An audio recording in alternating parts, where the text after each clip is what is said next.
Welcome to the Region Free Gamers podcast. On today's episode, we dive into the world of Nintendo Power, gameplay counselors, and some sweet jackets with game collector and preservationist Stephan Reese.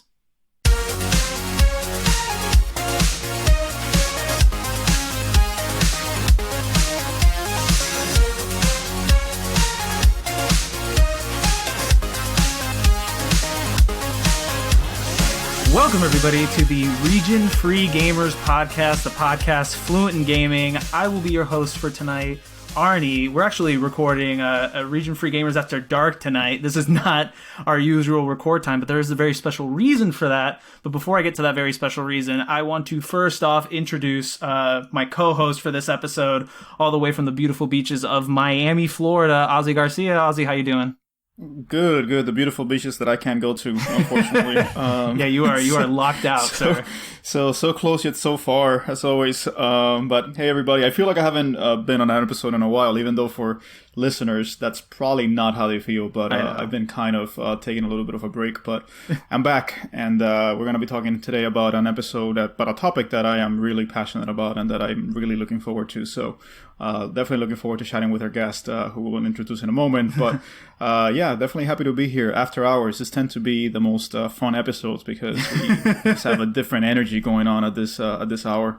Yeah, it's a little bit more wiry for sure. we don't have as much filtered through our brain, so it just all comes out at once. I will say there are big announcements that we have to make. As always, if you like what we do, please just give us a like, rate, review, do whatever you need to do on iTunes, anywhere you listen to podcasts. It's honestly the best way you can reach out to us.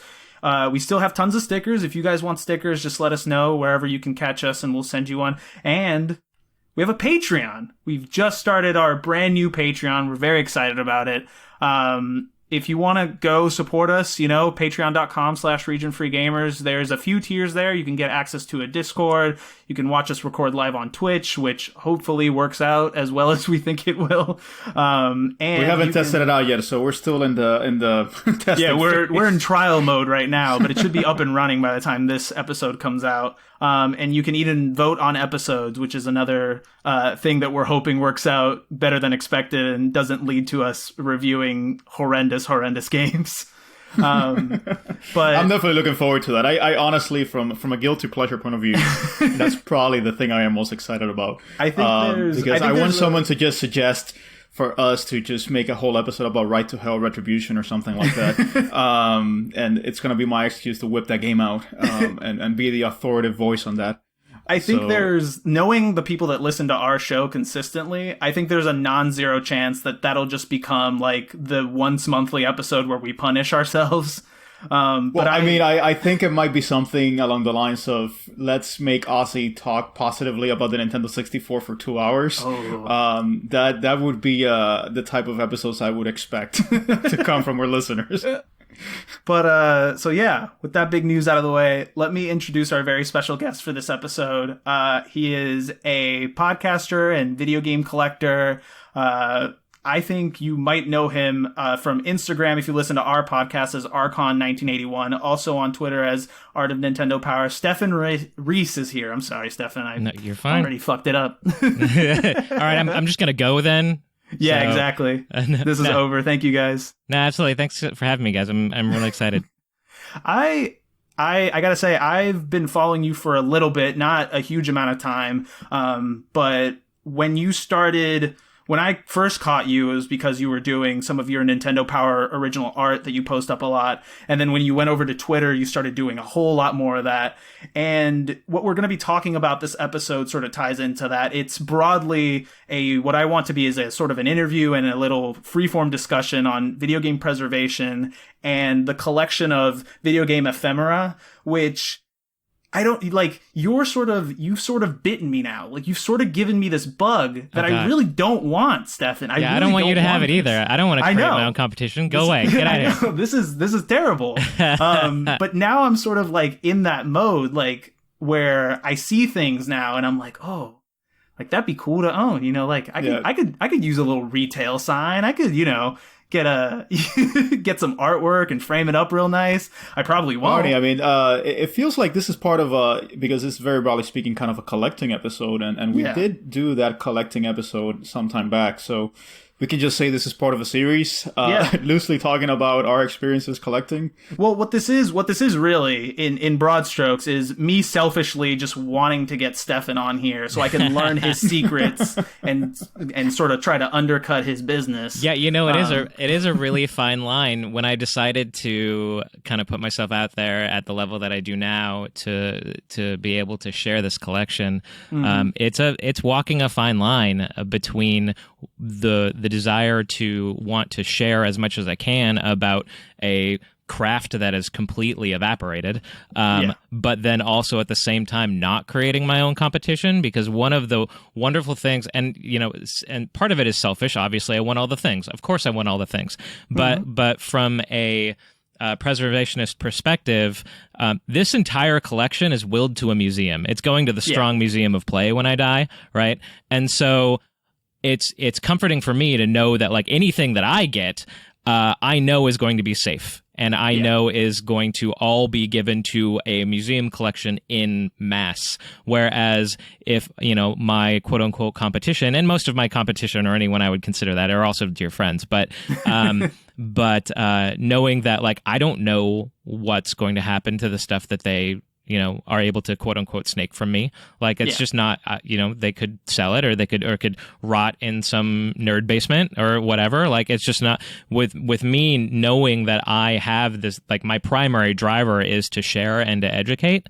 That's why I'm so selfish, because that way I know that it's truly safe. Right. Yeah. Stephan, I mean, I probably think that we're going to talk about this at some point, but I don't know if you feel this phenomenon in a way, which is kind of like, I would call it like collector FOMO, where it's like, I want it not because I need it, but because I fear that if someone else gets it, it might be lost forever. Yeah. So I feel like even if I am not necessarily in a position to get this right now, I need to get this because otherwise this might fall into the wrong hands and be lost to history forever. 100%. Or another thing that in the niche that I'm in, there's different people value the content incredibly differently, and an artist or someone who is in production for Nintendo Power Magazine, for instance, may not have that same attachment to the artifact that I do, and so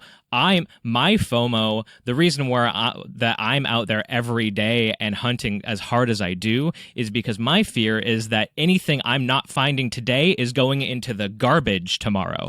and that has absolutely happened. I have spoken to people who have had mountains of production material, not necessarily original art, but like layouts and things that were integral to the process. And they're like, yeah, a few years ago I just showed it to my kids and they didn't care, so I threw it away. Yeah. And I'm like, as the anxiety creeps up my face, right? Like, whenever I hear all these stories about video game websites closing down and video game companies closing down, and I hear it a lot from like Frank Cifaldi, from Jeremy Parrish. I mean, they've spoken about their experience with kind of hitting up those places before they shut down forever. And it always, I hear it and I cringe because I think about all the things that have been lost to time and that will never be recovered. That to me is truly heartbreaking. Right. So, well, and in software preservation, especially with console titles, anything that's on like a prototype cartridge, you run the risk of it going to a collector who many collectors want this for A, the value, right? And B, to be able to say, I'm the only person in the world who has this game. And so if someone who isn't willing to essentially light money on fire, because you do monetarily devalue the artifact if you are dumping the ROM and putting it out on the internet, right? So it has to be someone like me or someone like Frank that like is okay with literally lighting money on fire, to be able to ensure that thing is shared, because otherwise it could go to a collector whose intention is to hoard it, and we hear those stories all the time. Yeah, I I wonder about that a lot. You know, I wonder because, like you said, it's sort of this dichotomy, right? On the one hand, you don't want to have any more competition, not necessarily because you don't want any more awareness about this stuff, but because some people's intentions just aren't as good. Like some people just don't want to share this sort of material. They don't want it going out into the public. But on the other hand, if you don't create this sort of awareness, you know, nobody can be everywhere all at once, right? Like nobody can be everywhere they need to be to save everything. No, and on top of that, I mean, you don't have the money necessarily to buy everything. Exactly. That's the other part of this. I mean, we can just kind of define a little bit about what we're talking about. Mm-hmm. It's broadly speaking ephemera, but you know, we have magazines, we have promo materials, etc. Yep. All of those things in some way or another cost money. I mean, I accumulated a large amount of magazines in late April, early May, and I was probably down, close to $1,000 just because I wanted to collect this and I wanted to do so before either A, was lots of time, or B, it became so prohibitively expensive that I just couldn't afford it. Yeah. So again, it's part of that FOMO feel that you have when you see these items out there. Yeah. And that's that monetary spike is a real fear too. I mean, look at sealed graded games now. Yeah. You know, Tyler, one of my co-hosts on the Collectors Quest podcast, he's got the FOMO massively. He's like, well, if I don't buy the sealed copy of Ocarina of Time or whatever now at $2,500, then it's going to be $5,000. Yeah. And he's probably right. Like, so yeah, especially with the retail stuff, there is definitely, there might get too many eyes might get on it. And, these deep pocketed collectors that are all coming from the comic book industry now, are gonna spike the price. I believe that the stuff that I collect is a little bit more resistant to that because most of the things that I get are one of one, right? Mm-hmm. So you can't really spike the price on something when only one exists, right? And on the other side of that, I think the big money people want to collect things that are like rare enough that they can call it rare, but not so rare that it's an incredible amount of work, right? So that's what I do is an incredible amount of work. And so most people who are like, who have that like FOMO mentality and are just trying to like grab whatever they can aren't necessarily willing to like do the deep diving that I've done over the last few years to get where I'm at, right? So I think it's a little bit the stuff that's like super, super, super, super obscure to the point where like sometimes I'm buying what most people would consider garbage. That's a little bit more resistant to, I think, the crowd, as it were. Yeah, and Stephan, you've hit upon a good point there, which is the difficulty sometimes of valuing these things. It's kind of difficult to put a price on these things at times, and you don't know whether you're overpaying or whether you're getting a good deal or not. Sure. So sometimes you just kind of have to go with your gut, saying, okay, I this seems like a really good piece. I want to have it, so it makes sense to pay out this money. But you don't really know if you're actually paying, the intrinsic value of that item because it's so subjective. Right. So I mean, somebody asked me, so like, for individualized. Instance, I have the actual clay and plastic maquette of Wily in his ship from the Mega Man 2 cover, and people are like, "Oh, how much does that cost? Or how much is that worth?" And I'm like, "I don't fucking know. I don't know. Can I swear on the show? Sorry, I didn't." Yeah, absolutely. Okay. Yeah. It's like I don't know. Like it's never been sold. I'll never sell it. Like, what do you want me to say? I have no idea. Like, I could have, someone come up and offer millions of dollars. I don't know. There's no way that I can possibly value something like that. There's one of them.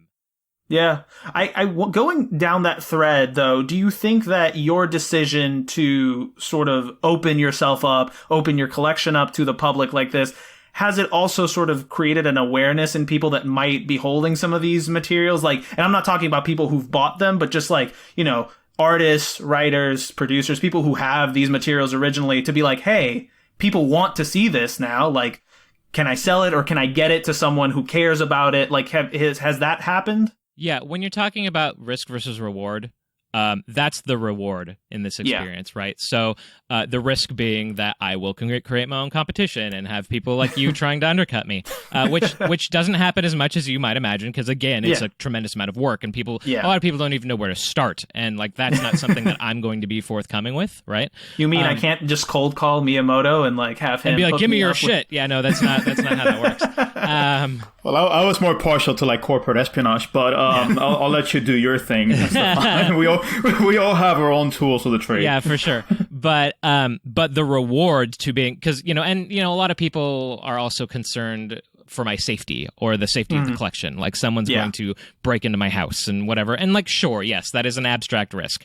But the reward for putting myself out there like this is that I'm out there. Like if you just search for Nintendo Power on Twitter, I am the first result. Like that's where I wanted to be. Right. Which is invaluable. Right. And it certainly has worked to my benefit. I have had people in the industry come to me with things, and it's not just like an availability advantage, but also like being able to they'll go through my feed and sort of see what I'm doing and believe in my mission. And so at that point, it becomes much less about money. So things that, people assume that, I have absolutely paid god-awful amounts of money for things. But at the same time, I have had people who just believed in me and believed in what I was doing, that they were just like, no, you are absolutely the best home to have this. Here, take it. And there was a Japanese artist that I recently finally, that was a big hurdle for me, is getting to the Japanese side of Nintendo Power. And I finally did find a Japanese artist, and we settled. I bought one thing from her, one piece. And then she said, you know what? I really love what you're doing. This was after she sent me the package. She said, I love what you're doing. I put in a few surprises. And I was like, okay, great. So I opened the box. First of all, I looked at the receipt she sent me for tracking, and I'm like, £9. And so I opened the box, and she had put in the map. It was that Dragon Warrior map that I had gotten. But then she put in 82 other pieces of art. Wow. And so it was just like, stuff like that. Like, and I don't go out looking for handouts, but that certainly was like a blessing that I was not at all I was not at all expecting. And you bring up a very good point, Stephan, which is that people really need to buy into your mission. You need to earn that credibility, because if people feel like you're just trying to swindle them, or you're just trying to get a handout or take advantage of them so that you can flip it on the market, then you're going to have, if you're deep pocketed, then that doesn't matter because you're just willing to pay the market. But otherwise, it's going to be hard to convince people to really buy into what you're doing. And so that's where, you need to be like a Frank Cifaldi, where, people know that his heart's in the right place. Right. Or like Kelsey Loren, they know that those people are going to handle things right. And if you're just starting out, then people are going to be naturally skeptical. Right. And you can't make up shit. Like that's the like you can't say like yes, I say my collection is Will Do Museum. That's true. Like you can't just be like, if you're new, you can't be like, oh yeah, someday I want to start a museum, and like, but I have no funds or no mission or no, like, it's just like if you're going to have a good story like that, it needs to be true. Like you have to lead with honesty. So I just didn't want people to like listen to my story and be like, oh, well, I'm just going to make up some shit and get people to give me stuff. Like that's not how that works, because like you said, it's very easy to sniff out a fake. Someone will know that you are not genuine immediately. In fact, I did a sort of a microcast on our podcast, literally about sort of the social engineering aspect of collecting things that aren't for sale. Yeah, I was actually listening to that yesterday. And the key point is you have to you build the relationship. That is your goal, right? All of these people that I've met, I have wonderful, wonderful friendships with all of them, and you lead with that. And if anything comes from that, that is extra. And if you have that level of passion and honesty, that's what's going to serve you. Yeah.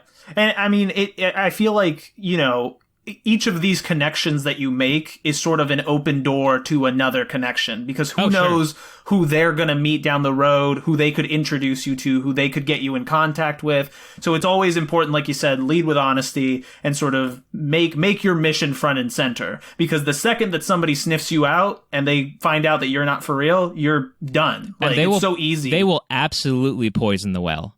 Yeah. Yeah, and then there really are no ways to keep secrets anymore nowadays. I mean, everyone will find, like, someone will find out if you are not, being authentic. Right. In the age of digital, media, basically, you can't really, keep that a secret for long. Right. Yeah.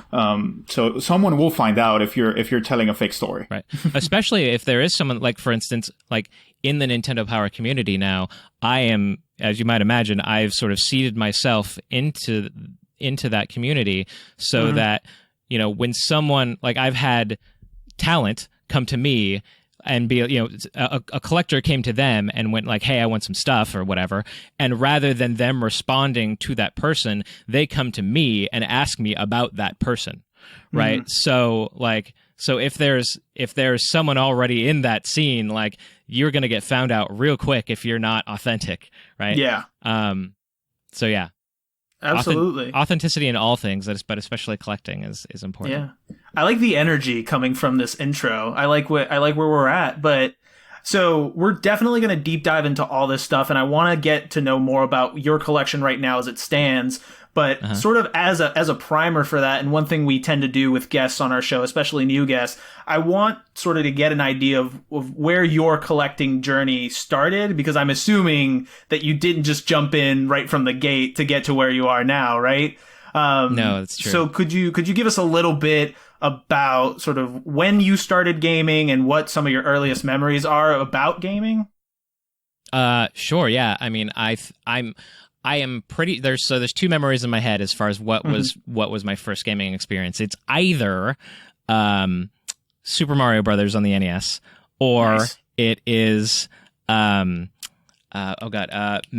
Screamer. It's a goofy it's a Disney platformer for the Tandy. The old Radio Shack computer. Yeah. And those were so close. I'm not sure which one would have been my first gaming experience, but it's one of those. Anything older, I went back after the fact and discovered. Okay. Like my dad worked at a Goodwill sort of organization for a while, and that's how I got like all my like 2600 stuff. And when I was a teenager, nice. But I didn't play that as a kid. I was like the first kid on the block to get an NES, and so I would have. My parents were always so annoyed because like the neighborhood kids would like knock on the door before I was even awake in the morning and like want to play with me, but really they just wanted to sit down at the NES. So like I would wake up in the morning and my friends were like playing on the NES. They didn't even come to get you. They were like, I'm here. Nope, I've achieved my goal. Yeah, he'll be up whenever. But yeah, so I was a really passionate NES gamer when I was a really little kid. I think probably Super Nintendo was like, as far as like what I feel like is like my formative years, what I was doing in my formative years, it was probably a lot of NES and or a lot of Super Nintendo. Most of my my top 10 games are Super Nintendo games. Nice. But yeah, so I knew I wanted. So I've spent 17 years actually working in the game industry, and I knew I wanted to be in the game industry through Nintendo Power. So they did they would do segments where they would do coverages of developers. And they had done an expose on Squaresoft, and I forget off the top of my head which issue it is, but I had read that and I was like, yep, this is what I want to do. Like I didn't know that was a thing that you could do. I didn't know people actually made games. I think probably similar to like how when you're a kid you don't understand that there's a voice actor behind an animation character. Like it was the same thing. I didn't really understand that people made video games and that was a thing you could do. So that's as far as like my gaming pedigree when I was a kid, that was sort of what led me toward my career. Nice. Yeah, I feel like those are, like you were saying, like VAs and game designers and developers. It's sort of like this imaginary job that you just feel like these things just happen. And then when you find out it's a real job, you're like, this is the only thing I ever want to do in my life now. Like, why would anybody choose to do something besides this amazing thing? Yeah. And then you realize how difficult it is to sort of break into that scene. Well, and that back then too, even more so because like there wasn't, like, it was still the Wild West. Like, sometimes games were just made by a dude, and now we're finally getting back to that point with like the indie scene where sometimes games are just made by a dude, by one dude. Yeah. But yeah, so there wasn't like even when you went okay, like, because nowadays it's like, all right, I want to be in the game industry, and there's like one of several paths that you can actually sort of like Google and figure out, right? Whereas like back then it was just like, all right, I know I want to do this, I have no idea how. Like I don't know where to start. So Okay. But that was fortunately by the time I was old enough to actually be employed, the game industry had developed considerably. Awesome. As far as collecting goes, was that something, because everybody sort of has this different path, right? Some people start collecting like right from when they are young. Some people like me, your mom sells all your stuff, and then later on you're like, damn, I wish I had all that stuff, and you start, going out and buying it again. What was your experience in that arena? Yeah, so I sort of had like a shoebox full of Super Nintendo games as an adult. That was sort of like a few things that I had kept, but nothing really considerable. I actually, for years, since the fourth grade, I collected Ninja Turtles, and that was in the form of toys and eventually like original comic art and comic books, graded comics and everything, right? And there got to a point where I was sort of getting disillusioned with it because I had literally every toy that was ever made, and this was before Nickelodeon had bought the Turtles. So like, so what they weren't actively producing, so there was just like basically a big set, a drought, right? Yeah. And so which was helpful to me too because I was basically collecting turtles when no one cared. But anyway, so I had this gigantic collection of toys and comic books, and I was getting kind of disillusioned with it. I was like sitting in my toy room, and I was like, "Does this like define me as a person? Like, what would I be if I didn't have all this?" And so I was asking those questions, and at the same time, my now late wife was diagnosed with cancer, and so. Now I then have this thing in my life that's big and ugly and scary, and I want to escape that, right? And so I was looking for a new thing to do, and so it was just this like perfect storm of like, I'd always been interested in video games. I'd already been working in the game industry. It seemed like something that would be fun to do. I needed something to distract me. This, collecting games, which is where I started, was like a very like, there is a list. I can go down this list. It was very like uniform and trackable and very like and attainable, right? And I had this giant collection of collectibles that was of significant value that I didn't really care about. And so I just started hemorrhaging that collection and pouring it into video games. Oh, okay. And that's how, like, I did, back when Nintendo Age was still a thing, I burst onto Nintendo Age, and I was like, hey, this is what I'm doing, and I put together the Super Nintendo set in 2.5 months, which is ridiculous. Yeah. But again, like I said, I was really trying to be distracted from the whole cancer component, and I had essentially a piggy bank and another collection, and so it was just this perfect storm of being able to just like, oh, I'm just gonna go out every day. And I'm also fortunate to live in Southern California where you can't throw a rock without hitting a retro store. Yeah. And so I was just in a different store. I had a cycle, like a route, and every day I would go to a different store and just clean them out of whatever they had. and that's how I put that collection together. I did pull some eBay triggers, but just for the really, really high end stuff. So maybe, I don't know, probably 10% of that collection was done on eBay. The rest of it was just brick and mortar over 2.5 months. Wow. Yeah. So you basically transmuted one collection into another collection. Yeah, so that actually worked out. I try to keep fun money as fun money, just like in general. Like that's, I don't, like, there's absolutely nothing worse than selling a collectible to pay a bill. That is like the worst thing ever. So yeah, that was, that's a good word. I transmuted my comic and toy collection into a video game collection. Awesome. When you sort of set out, I know that you sort of had this idea for Super Nintendo, and you achieved that within that time frame. When you set out to collect, was there like a specific goal? Was Super Nintendo it, and then it sort of kept going from there? Yeah, or did you sort of have in your mind? Super Nintendo was like the goal. I was like for setting out, I was like, I had no idea how like attainable or not this was going to be, or how long it would take. It surprised me when I did it in 2.5 months. So yeah, it was really like the I've found that the hunt is a big motivator for me. Yeah. And so like the moment Super Nintendo was done, there was that big like adrenaline rush, or that that dopamine hit. And then almost immediately I was like, okay, what's next? And then I went to NES and I finished that, and I just went from set to set, and I ended up doing 12 sets before I moved on to everything else. Yeah. Yeah. So, see, I'm sort of the same way, where like the thing that motivates me to keep collecting, I'm not a set collector, but the thing that motivates me to go out and do it is that thrill of the hunt, right? Yep. Like just the idea, that moment when you find something that you weren't expecting to find, or you get that good deal, or you meet someone that like shows you all this crazy stuff. Like that's what really keeps me going. I don't know, Ozzy, what do you think? Is that sort of what motivates you as well? No, not at all. I hate hunting. See? No, I actually, that's the part I hate the most about collecting. I funnily enough, I look at you, Arnie, and I look at how you wait for years and years to get something you want, and I just like, something in me just like boils up, because I just don't have that level of patience. I've pulled the eBay trigger more than once, just because I'm like, all right, I want to play this now, so I'm done with it. But that's also the reason why I don't do like complete set collecting, because I just never had that patience. And in order to get a complete set, you do need to have that patience. You can't just go out and pull, the eBay trigger every single time, because otherwise, you're going to run out of money pretty quickly. So I just don't have that thrill of the hunt.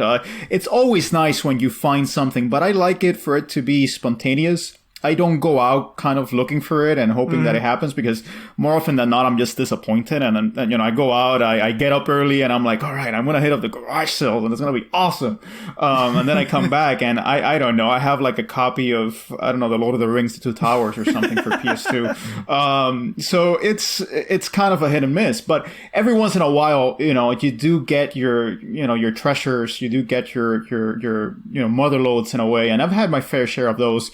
But they've been mostly because they just kind of spontaneously happen, rather than because I've been saying, I'm going to do this legwork, in the hopes that I'm going to stumble onto something. Because to me, I just don't have that level of patience. And I admire people like you and Stephan, that do have that patience, because I've just never had it. Now, I will say, when I'm talking about going out and hunting, I do not do garage sales. I do not do... I don't do flea markets, that kind of thing, and I'll tell you why. I am at the point of like family growth and age and career where an hour of my time, if I was going to like compensate for losing an hour of my time when I could be working or spending time with my daughter or something, I would have to be pulling chrono triggers out of baby clothes for like every fucking hour, right? And so it's worth it to me. Like, and I'm not saying don't do it. Like the people who are hungry to do it, or the people who have more defined, like obviously, like again, I have 12 sets of games. Like, exactly. There's going to be much less that I could possibly find in the wild that would be interesting to me, right? And so at this point, like, so if you're that guy who's just starting out, and like, go to it, man. Like all the blessings, like go out and hunt. But I am at the point where I am happy to pay the young spunky kid who's out there at 4 a.m, to basically like just pay him for what he's found. Right? That's worth it to me. It's just a cost proposition. And that's a variation of what I was trying to get at, Stephan. So it's good that you raised it. It's just, I'm in my 30s now. I have a good job. I do make a decent living. I have a cost benefit analysis to everything that I do in my life nowadays. And I just, if you find it, to be a hobby and this is what you want to do on a Saturday morning, then by all means, definitely go for it. But for me, I could be doing other things with that time. So I could be playing video games with that time that I barely have time to play. It's not like someone is like, I'm assuming you're not like a trust fund kid, right? Like you're working for your dollar, right? So it's not like you aren't putting in the work. You are. It's just you're putting it into your profession so that you can spend that money on something that you love. And that's totally viable. Yeah. And especially with you having a kid, it's like you do have to factor in the limited time that you have and making sure that you're being with her and sharing time with her. And you could eventually turn that into something that you do as a parent and child. That's what a lot of collectors do. Yep. This is kind of the experience. You wake up early on Saturday morning, and instead of mowing the lawn, you go out and you hit up some garage sales. So you could definitely turn that into something that becomes a parental activity. But for me, I'm an attorney, so I work long hours. So I just have very limited time. To really spend on a lot of the things that I enjoy. And so if I'm going to do something and spend significant time on it, then it has to be worth it. Like, for example, I mean, just this week, I started selling some of my duplicates on Mercari. And I've just been realizing that, I told my fiance yesterday, I just made $3. And I spent like about 1 hour between, packaging the thing and going to the post office and all that. And I was like, I just made $3 in profits. Like, honestly, I did it just because I didn't want to throw away the thing or just donate it or just keep it around. So I was just like, I'd rather have it go to someone else.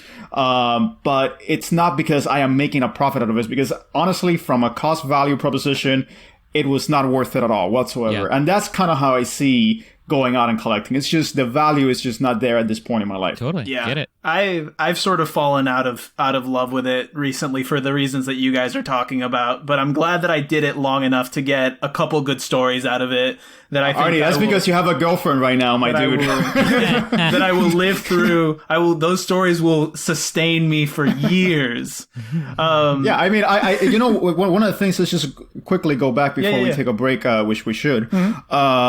One of the things that I found, Stephan, is that, trying to find stuff at video game conventions and making the right contacts at video game conventions is a pretty good way of finding the things you want. Yeah. That's been where I have found my best, kind of treasured items. And I've been at the Long Island Retro Gaming Expo, and that's been, a very good experience because every year I kind of come out with something decent. My best find was finding In the Hunt for PS1 for $5, and that one is like about $90 right now. So it's nice to kind of have that experience, and I can just do that once a year or twice a year if you go to like Portland or something like that. But even Portland right now is a little bit too big.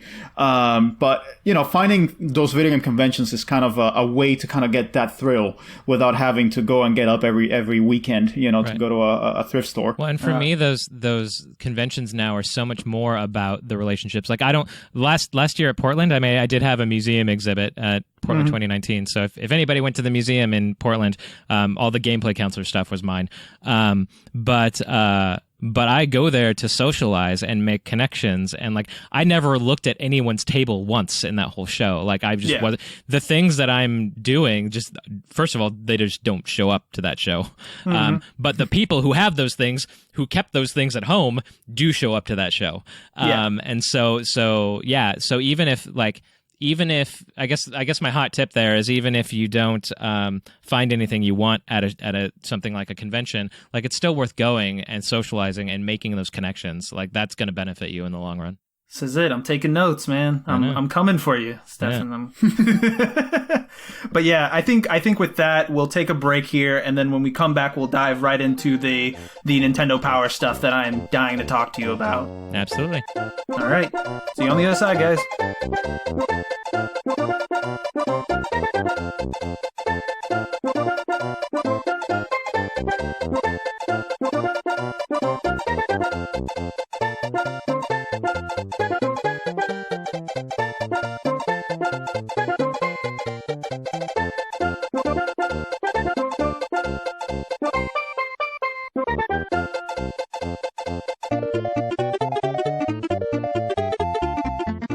And we're back, ladies and gentlemen, talking to Stephan Reese from the Collector's Quest podcast. So, Stephan, I want to jump right into the sort of meat and potatoes of this conversation, which is what I think is, I would say, your main focus right now, right? Is sort of Nintendo Power and Nintendo Power related ephemera and collectibles. Even more probably exact than that. Nintendo Power original art and production materials. Like for a while, I was starting to buy like Power Catalog stuff, and I'm like, there's always time for this. Yeah, exactly. Like I mentioned at the top of the show, like I have this like burning thing in the back of my brain that's telling me that every moment that I'm not finding a piece of art or production material, it's going in the garbage. And that's like a crazy thing to have to wrestle with all the time. So yeah, even now, like people are, people who bring me like, oh, here's this other piece of art. Like they're like on Heritage recently, there's a bunch of like cover art and stuff. They're starting to do original art, but I'm just like, nope, I can't even look at that. I can't even look at that. So yeah, definitely the focus is original art and production materials for Nintendo Power Magazine.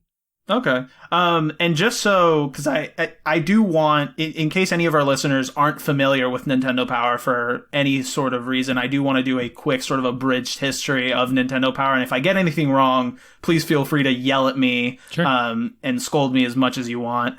But Nintendo Power was sort of Nintendo's official print publication from 88 to 2012, I believe the run was. Mm-hmm. And then it eventually returned in 2017 in the form of a podcast, which I actually wasn't aware of until I was doing research for this. Yeah, I think they do a monthly episode.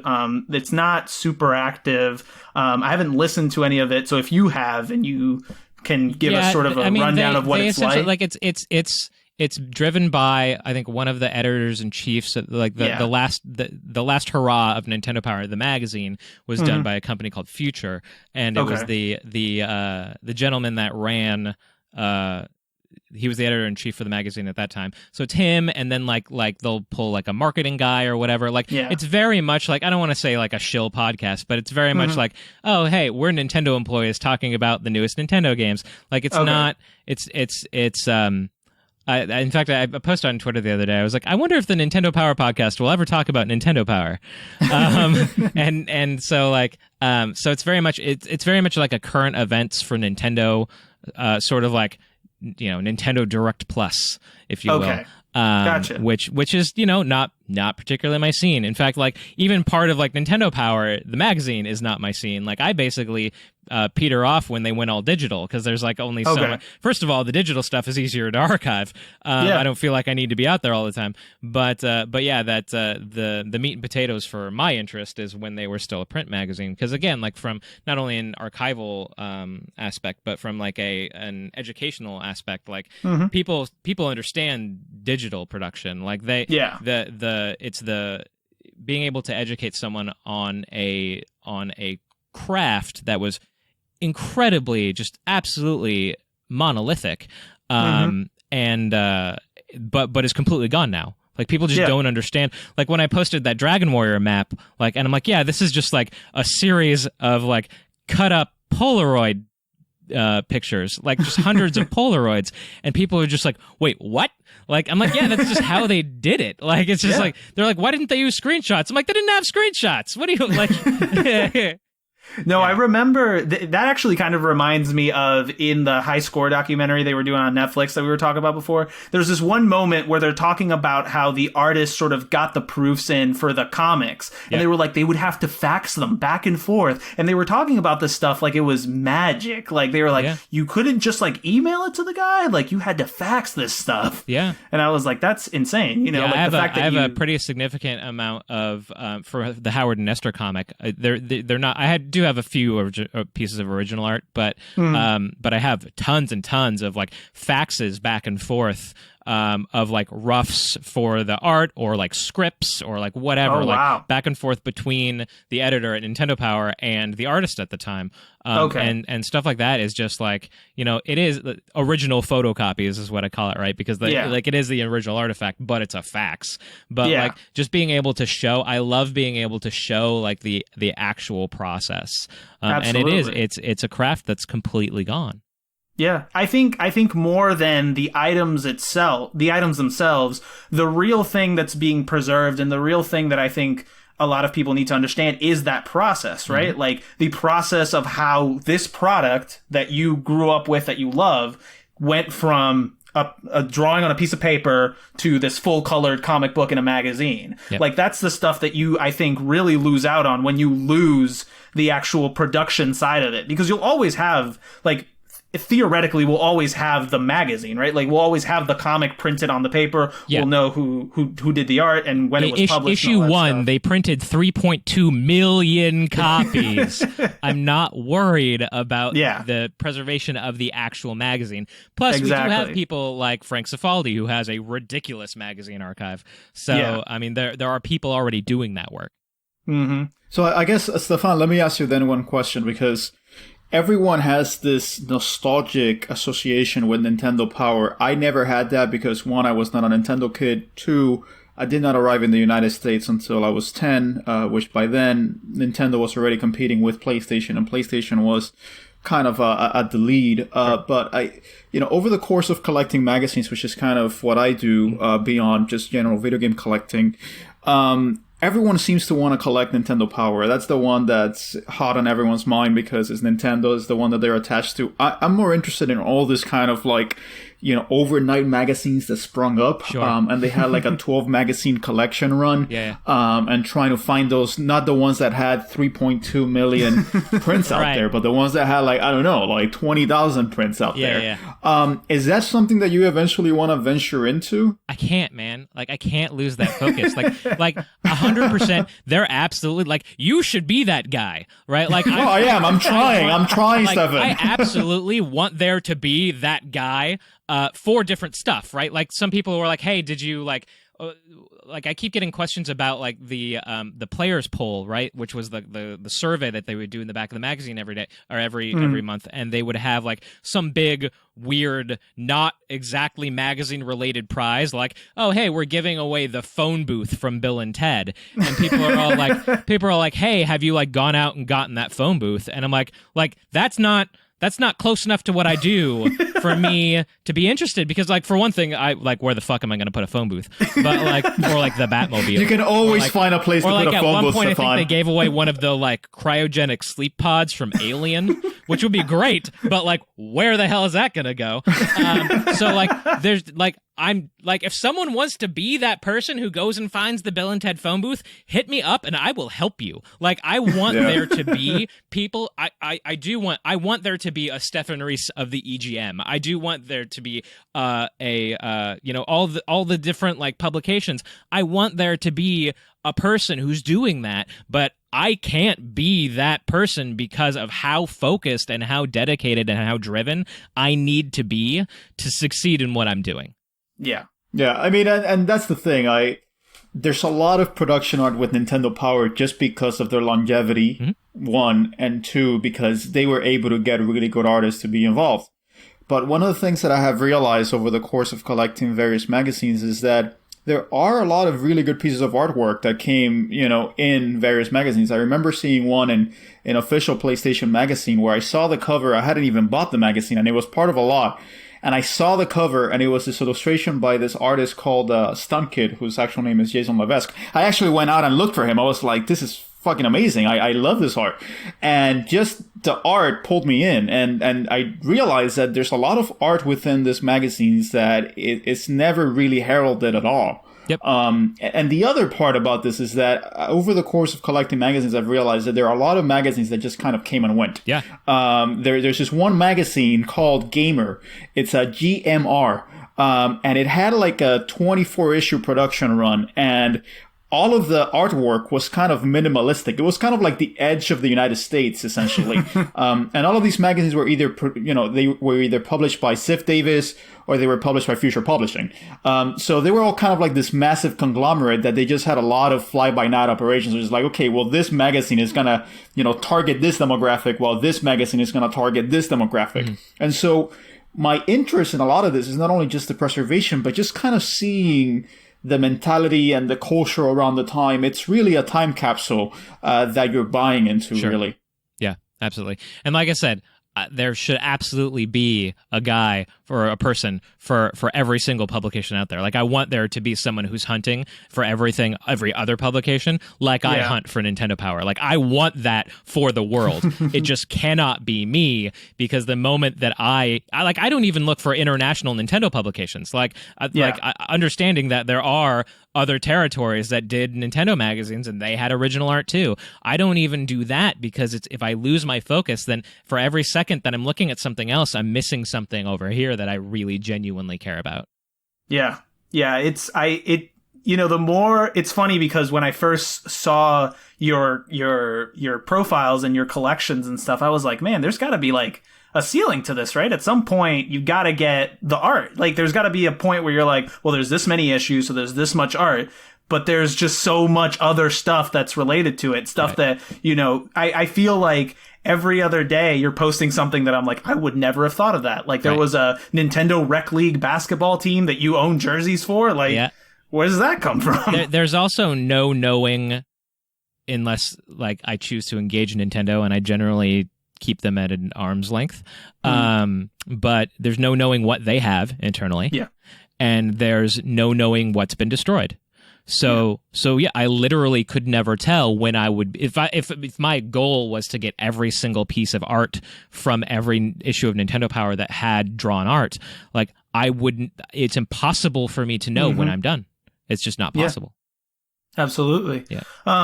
One of the things that I wanted to touch on real quick is something that Ozzy sort of mentioned, that Nintendo Power is sort of the video game magazine. Regardless of what comes next or what the future holds, I feel like Nintendo Power is always going to be sort of the pillar of that medium.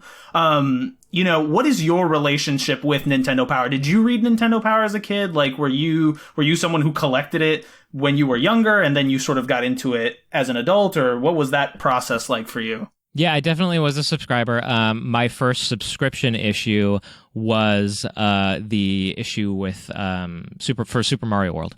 And that was my first subscriber issue. But I don't know what it was like at your grammar school, but I was, it was very much like a playground thing. Like, people would bring their issues of Nintendo Power. So I was reading Nintendo Power before I was ever a subscriber. I think maybe the Metal Storm issue was the first issue that I read as a kid. But yeah, I mean, I was very connected to it as a kid. I have like these very visceral memories, and it's funny because like sometimes I won't necessarily have a memory of the issue, but but that issue, that memory of that magazine serves as an anchor point, and so like I firmly remember pulling the Darkwing Duck episode. I don't know why. I pulled the Darkwing Duck issue out of my mailbox, and I have a very visceral memory of that. And because that memory is so clear, like I remember a lot of things about that day, about that week, about that time period. Like, so it's interesting that memory served as like an anchor point for all of the memories around me. All of the things that was going on around me. Yeah. So I guess since you grew up with it, you grew up reading it, you were obviously a Nintendo kid, like we've already talked about. When you started collecting, there was a component of it that was, like you said, you wanted an escape. You sort of met your initial goal, and then you started expanding out from there. Yep. What was the moment, or I guess what was the motivation that transitioned you from a set collector, a video game collector, to now an art and Nintendo Power collector? It was the realization, and I didn't transition directly into Nintendo Power at all. So I went into signs first and retail stuff. But when I transitioned out of games, it was the sudden realization that collecting retail games was not hard; it was just expensive. Okay, and that really didn't serve my definition of the hunt. So I was like, okay, well, what's genuinely harder? Because at that point, one of the last sets that I had put together was a CIB set for 3DO. And I don't know if you know anything about CIB 3DO, but it is a goddamn nightmare. It's not quite as hard as like CIB Game Boy games, but it's close. And so that set was really, really difficult. But then I was like, okay, well, so I've sort of done this. So what's harder? And so I started looking towards retail signs, and the realization that like even the most common point of sale display is factors time rarer than any production game, like any production game, because the minimum print run, for instance, for NES, Howard Phillips has been quoted as saying that minimum print run for the NES was 10,000. And there's tons of displays in which there are quite a few less than 10,000. Yeah. And so I was like, okay, well, that's the next harder thing. And then I got into collecting gameplay counselor memorabilia from there, in that I was looking through, and actually I was looking at Nintendo Power #1, and on the first page of Nintendo Power 1, if you open on the inside cover, it's an ad for the Power line, and it's just got these three gameplay counselors. I don't think they were actually gameplay counselors, but they were wearing these gray jackets, and I went, I wonder if that jacket exists. And so then I started looking around for that, and I found that indeed the jackets do exist, and then that opened me up into this world of like other gameplay counselor stuff. And so that was really, really hard. And I'm like, okay, great, I'm doing this thing that's really hard. This is what I love. This is great. I want to do this. And that's when I started like doing displays at Portland, and like, again, I was already using my collection to educate. But then the transition into Nintendo Power was when I had found, it was a perfect storm of finding a gameplay counselor that had left Nintendo's gameplay counselor division and started drawing for Nintendo Power. And he was like, hey, I don't have anything from my gameplay counselor days, but I do have some art that I drew from Nintendo Power. And my heart stopped. Like, I was like, it never occurred to me that this stuff, because I looked at it and I'm like, there is no reason that should exist. Yeah. Like, so this is absolutely what I want to do. I want to look for things that shouldn't exist. I want every time I hold something new or look at something new, I want to go, oh my God. Like, that's what I want. And again, that's like I'm at the like peak of the thrill of the hunt for me, right? Where it is like, I don't know what I'm looking for. And that is so exhilarating. People always ask me like, oh, what is your favorite thing? Or what's the most valuable thing? Or what's the thing, your grail piece that you're looking for? I'm like, my favorite piece is the one I don't know exists that I'm going to find tomorrow. And that is such an exciting concept. That's a great way of looking at collecting in general, I think. Right. And that's not something that you can get when you're just collecting retail games. Like, that's like, no, I know what I'm going for. This is the set. This is a documented thing. Like, when I'm going out, and quote unquote going out, most of it's online now. But when I'm going out and seeking out the things that I seek out now, it's like, I tell people, if it's for sale, I'm not interested. Yeah. Like, that's what I'm doing now, and it's just like that, and it's so exhilarating to find these things that like you didn't know exist, and by all rights shouldn't exist. Like, I have the shoes from the Track and Field 2 cover. Yeah. Like, that's stupid. Like, that's ridiculous that those exist. Like, there's no reason that those should still exist, and yet they're in my living room. And that's the kind of thing that drives me. But I guess I went off a little off the rails there. But that's sort of the progression of how I started collecting games, and then went into where I am today. No, I think one thing that you said that was interesting is that sort of that whole transition from the signs to the gameplay counselor stuff, the production stuff, the artwork. It, by all rights, none of this stuff should exist, right? Like, this stuff was meant to be used for a specific purpose and then thrown in the garbage and not exist. So the fact that it does, not only the fact that it exists, but that you're now able to track it down, preserve it, and sort of disperse it amongst a community that loves this kind of stuff, that really thrives on, sort of finding more stuff like this and learning more about this stuff, is insane. So I think it's sort of coincidences upon coincidences, like sort of serendipitous, that you are sort of in a time and place and with a drive that you can go out and hunt and find this stuff for people. Yeah. One of my favorite things that Frank Cifaldi ever told me was that 99% of game preservation started with someone stealing from work. Yeah. And like that, that's that's the reality. So again, when I'm out there finding things, and one of the reasons why I don't know what's out there is because it really predicates on like things leaving a building at some point in time many years ago when they should not have left the building. Absolutely. Yeah. It's tough. One of within this sort of crazy collection that you have, I know that you've already answered my question. I was going to ask you what are some of your favorite pieces, and I know the answer to that now.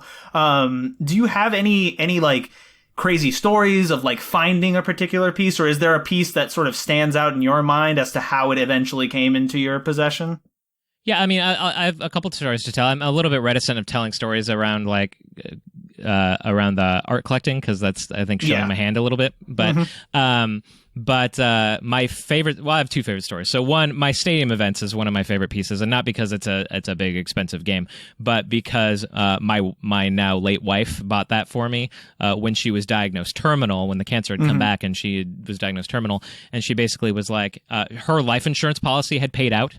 That. It's called an accelerated death benefit. So if anybody actually has life insurance and you do get a bad news like that, you should check your policy for a thing called an accelerated death benefit, which means that basically if you meet the definition of terminal, you have the option of activating your life insurance as if you had died.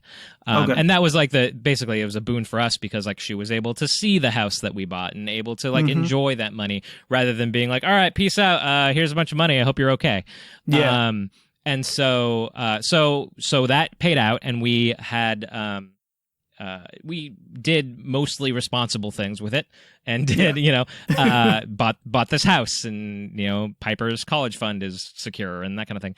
But then she had this like nest egg left over, and she came to me and she said, "Look, like most people would have run from this, and you stuck by me, and you take care of me, and like I want to say thank you." And she basically wrote me a blank check. She was like, "What do you want? Like, I want to get you something. What do you want?" And so at the time, I had a PAL B copy of Stadium Events for my NES set, and I was like, you know what, this is fine. It's fine. It fills the hole on the wall, and I don't have to look at it, and I'll just go on and do other things. Yeah. But at that time, and I had gone on to other sets, but when she said that, I was like, I wonder how hard it would be to find a copy of Stadium Events, and lo and behold, there was one sitting on eBay, and I was I was in the position at that point to be able to just pull that trigger. So so that if everything else burned down, I would like take that copy. Like that would be even though it's not art, it's not whatever. There's certainly things in this house that are worth more than that. But I would grab that copy of Stadium Events because it really represents the bond between myself and my late wife. That's awesome. So that's a great story. My other favorite story is there's a cart-only copy of Growl for the Genesis, which is amazing beat 'em up. Everyone should play that. But I sold that copy at a yard sale when I was probably 14. And so tale as old as time. That's right. So I sold that copy at a yard sale when I was like 14. And then a couple years ago, I get tagged on Twitter by a retro store that follows me that's like 300 miles north. And they show, and it's a copy of the back of this game, and it has my label that I drew, I wrote my name on in Sharpie on the back of it. And they go, "Hey, I just got this in a trade. Hashtag how many Stephan Reeses can there be?" And sure enough, that was my childhood copy of Growl that I had sold at a yard sale many, many years before, and the store owner was great enough to sell it to me back at cost, and so he sent it back, and so crazy enough as it is that like the journey that the game had to make to like come back to me, but also when I pulled it out of it was like a padded envelope. When I pulled it out of the padded envelope, the label with my name on it flaked off. The glue had given up completely. So had that happened at any other point, it would have been done. Like if he would have like found that label in the bottom of the box, right? Then of the box of games that he had gotten traded in, he wouldn't have known which game it was, right? Yeah. So just I ended up putting it back on there with some like a glue stick, but just everything that had to line up absolutely perfectly for me to get a game back that I sold when I was 14. It's just like the odds of that are just absolutely astronomical. So that's one of my favorite stories for collecting as well. It made its way back to you. Yeah. Basically. Yeah. That doesn't happen. That's awesome. That's kind of what I'm hoping happens to my Genesis copy of Batman and Robin at some point. I'm still waiting. wondering when that'll happen. I have it now, Arnie. I just haven't told you. God damn it. One thing I did want to talk about, because you mentioned it briefly before, were these, aside from the artwork, you also collect maquettes and what I would call props that were used in specific Nintendo Power covers. And Ozzy, I don't know if you have the outline pulled up, but you can see like Wily Ship and Mega Man, the Track and Field 2 shoes, my favorite, which is this mecha from, was it Super C? Is that the cover that they were doing on that? Oh, the Crab Walker. Yeah, that was from Super C. Yeah. Yep. And the Super Mario 3 and Mario Paint, are those clay? What are those little statues made out of? Those are polymer clay. So polymer clay. It's clay that you have to bake, and it hardens to the point where that it is pretty self-preserving. Yeah. Unlike, for instance, people always ask me if I found the Maniac Mansion house. Oh, the Maniac Mansion house I know for sure is destroyed. Yeah. But because that was a matter of, you're talking about a 300-pound piece of clay in the studio of a contract artist who just like needed the space for the next job, right? Like I don't, that's why I was actually really surprised that the Wily Ship made it because it's so large. It's larger than like a regulation football. It's probably actually twice the size of a regulation football. But the clay cover for issue 1, people ask me about that all the time. And yes, I did find the art. I've spoken to the artist who made it. But that, unlike it being everything else that was made out of polymer clay and plastic, that was made out of like earth clay, like pottery clay. And so it just disintegrated under its own weight, and in short order. Like it's been gone for years and years and years. But yeah, that cover is totally gone.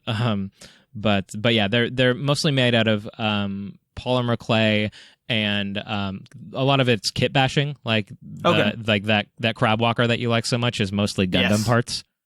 Yeah. So. Let me ask you something, Stephan. I mean, is it usual whenever... I mean, one of the difficult parts about collecting is, you're not finding these things locally, so you have to ship them. Yes. So what are some of your shipping stories? Because I know we all love the Postal Service. The Postal Service has been in the news a lot lately in the United States, and I imagine that you have a little bit of anxiety whenever you're receiving a high-tech, a really priced item that you've been looking for. Is it going to arrive in good form? Is it going to be intact? Have you had any sort of casualties in the process of collecting? Yes. But sometimes you just have to bite the bullet and do it. Like if it's just unrealistic. Like when I bought my NWC cart, I was like, fuck shipping that. I'm going to fly out. So I actually flew to Seattle and we did the trade in SeaTac. And actually, if you look at my YouTube channel, there's a video about it. But for that one, I was like, I'm paying a significant amount of money. What's the cost of a plane ticket on top of this? And so that worked out fine. With those maquettes, it wasn't feasible to bring everything back on a plane. And except for the shoes, all of those physical maquettes came from the same studio. Not the same artist, but the same studio. Okay. So that was there's no way I would have been able to bring all of those back. So I did ship those, and that was the most terrifying experience of my life. And but my biggest casualties have happened with displays, because those are really, really delicate. At least with the clay stuff, there was the only casualty we had from all those maquettes was the Crab Walker, which we were just talking about, did crack in a place. But I was able to repair that because it's plastic, but with I did have, I don't know if anyone's seen my Funko Land sign. I have a neon Funko Land sign, and that shattered in shipping in 3 different places. And the problems with vintage neon, I'll give people a pro tip on vintage neon here, or at least something that they probably don't know about. So neon tube back in the day was colored with paint. So, and they don't do that anymore. Now they color it with gas. And so that's why a modern neon sign is going to look very different than a vintage neon sign. And you can't reheat painted tube because the paint will burn. So the only way, so you get one shot at it. So the only way for you to replace vintage colored neon, and every single letter in that fucking sign was a different color. The only way that you could replace that is to find a person who happens to have vintage neon that hasn't been blown, which is like not, that was just finding someone who could do it was a nightmare. So yeah, but 3 of those letters broke. Wow. So it's important when you're shipping neon, if anyone's out there thinking, first of all, don't ship neon. Just don't do it. But just try cross country. But if you have to, for whatever reason, like the guy shipping you something from like internationally or whatever, if that's something that you have to do, make sure that they pack things behind the letters, like between the sign and the actual tubing, because if usually the tubing is held on with these little cheap plastic clips that are now probably 30 or 40 years old, and if one of those breaks in shipping, the whole thing will break loose and rattle around, and you're done. So what do you, Stephan? What do you do in those situations where you basically got a broken piece? It's no longer what you wanted or needed. I mean, clearly you're not going to throw it away. That's sacrilegious. Yeah. So, you know, barring fixing it, which sounds unrealistic, what do you do to just store it away and say, well, you know? Honestly, with the high dollar stuff that I've decided to ship, I will build in it breaking and needing to repair it into the cost. Okay. So when I say, okay, this sign is you know, I'm paying. Let's just say I'm pulling a number, $1,500 for the sign. It's worth $2,000. I got a good deal. But I'm still, in my head, I'm saying, okay, I paid $2,000 for the sign because the probability of it breaking in some capacity and me needing to spend $500 to fix it is very likely. So that's usually what I do is in my head or in my budget, I will build in the need to fix it and the cost to fix it because I just know that the probability is high that it will break. Okay. Let me ask you a little bit of an abstract question here. Because like when I look at these maquettes, specifically the ones that you've shown on your pages, like the art is always cool to look at, but the maquettes sort of draw me in more because they are a physical item that you've only seen as sort of a flat 2-dimensional thing. So sort of seeing those things come to life always seems a little bit more magical to me in that sense. Sure. Do you feel the same way? Like, when you find like a model or a maquette, is that sort of a more special moment than finding a piece of art? I don't know that it's more special. I mean, again, there is all that disbelief that something shouldn't exist never goes away. Like I have all of those like in the living room in a glass case, and every time I walk by that thing, I'm just like, Jesus Christ, like every single time. But I wouldn't say I get like more excited because like it's really like the history behind something that really gets me excited, and that's not necessarily anything to do with the medium. Like right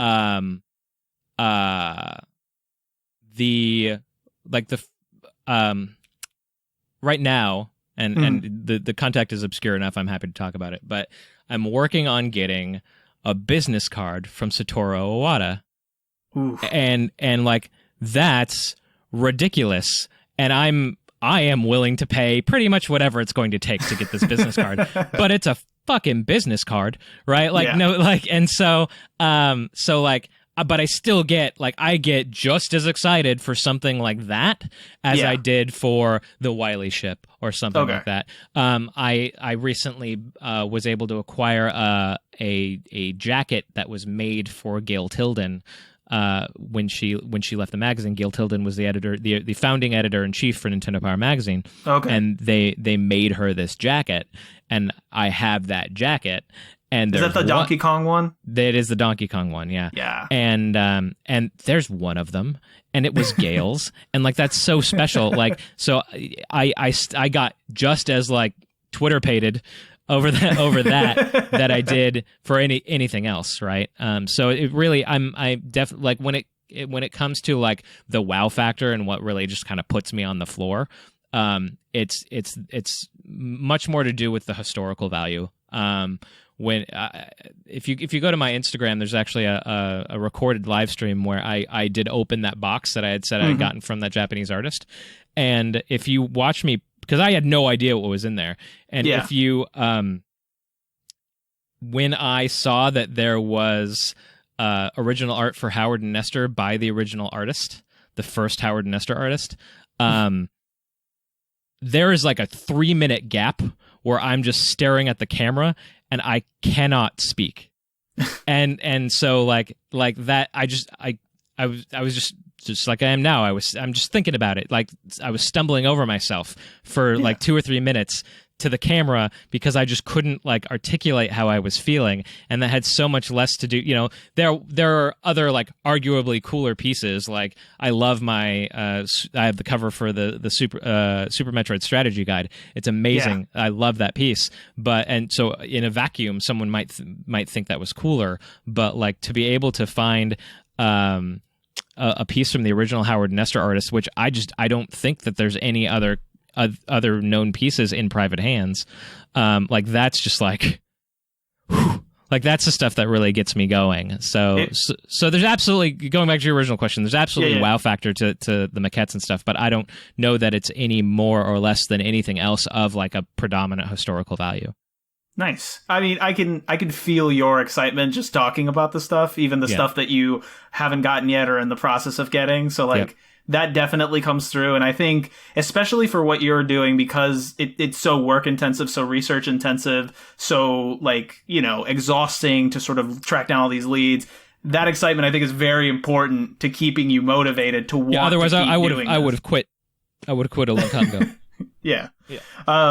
So I think we're going to take a second break right here. But when we come back, we're going to talk about the other side of your Nintendo Power Collection, which is going to be the gameplay counselor stuff, and we're going to get into some of the other miscellaneous items in your collection. So sure. You won't want to miss it, guys.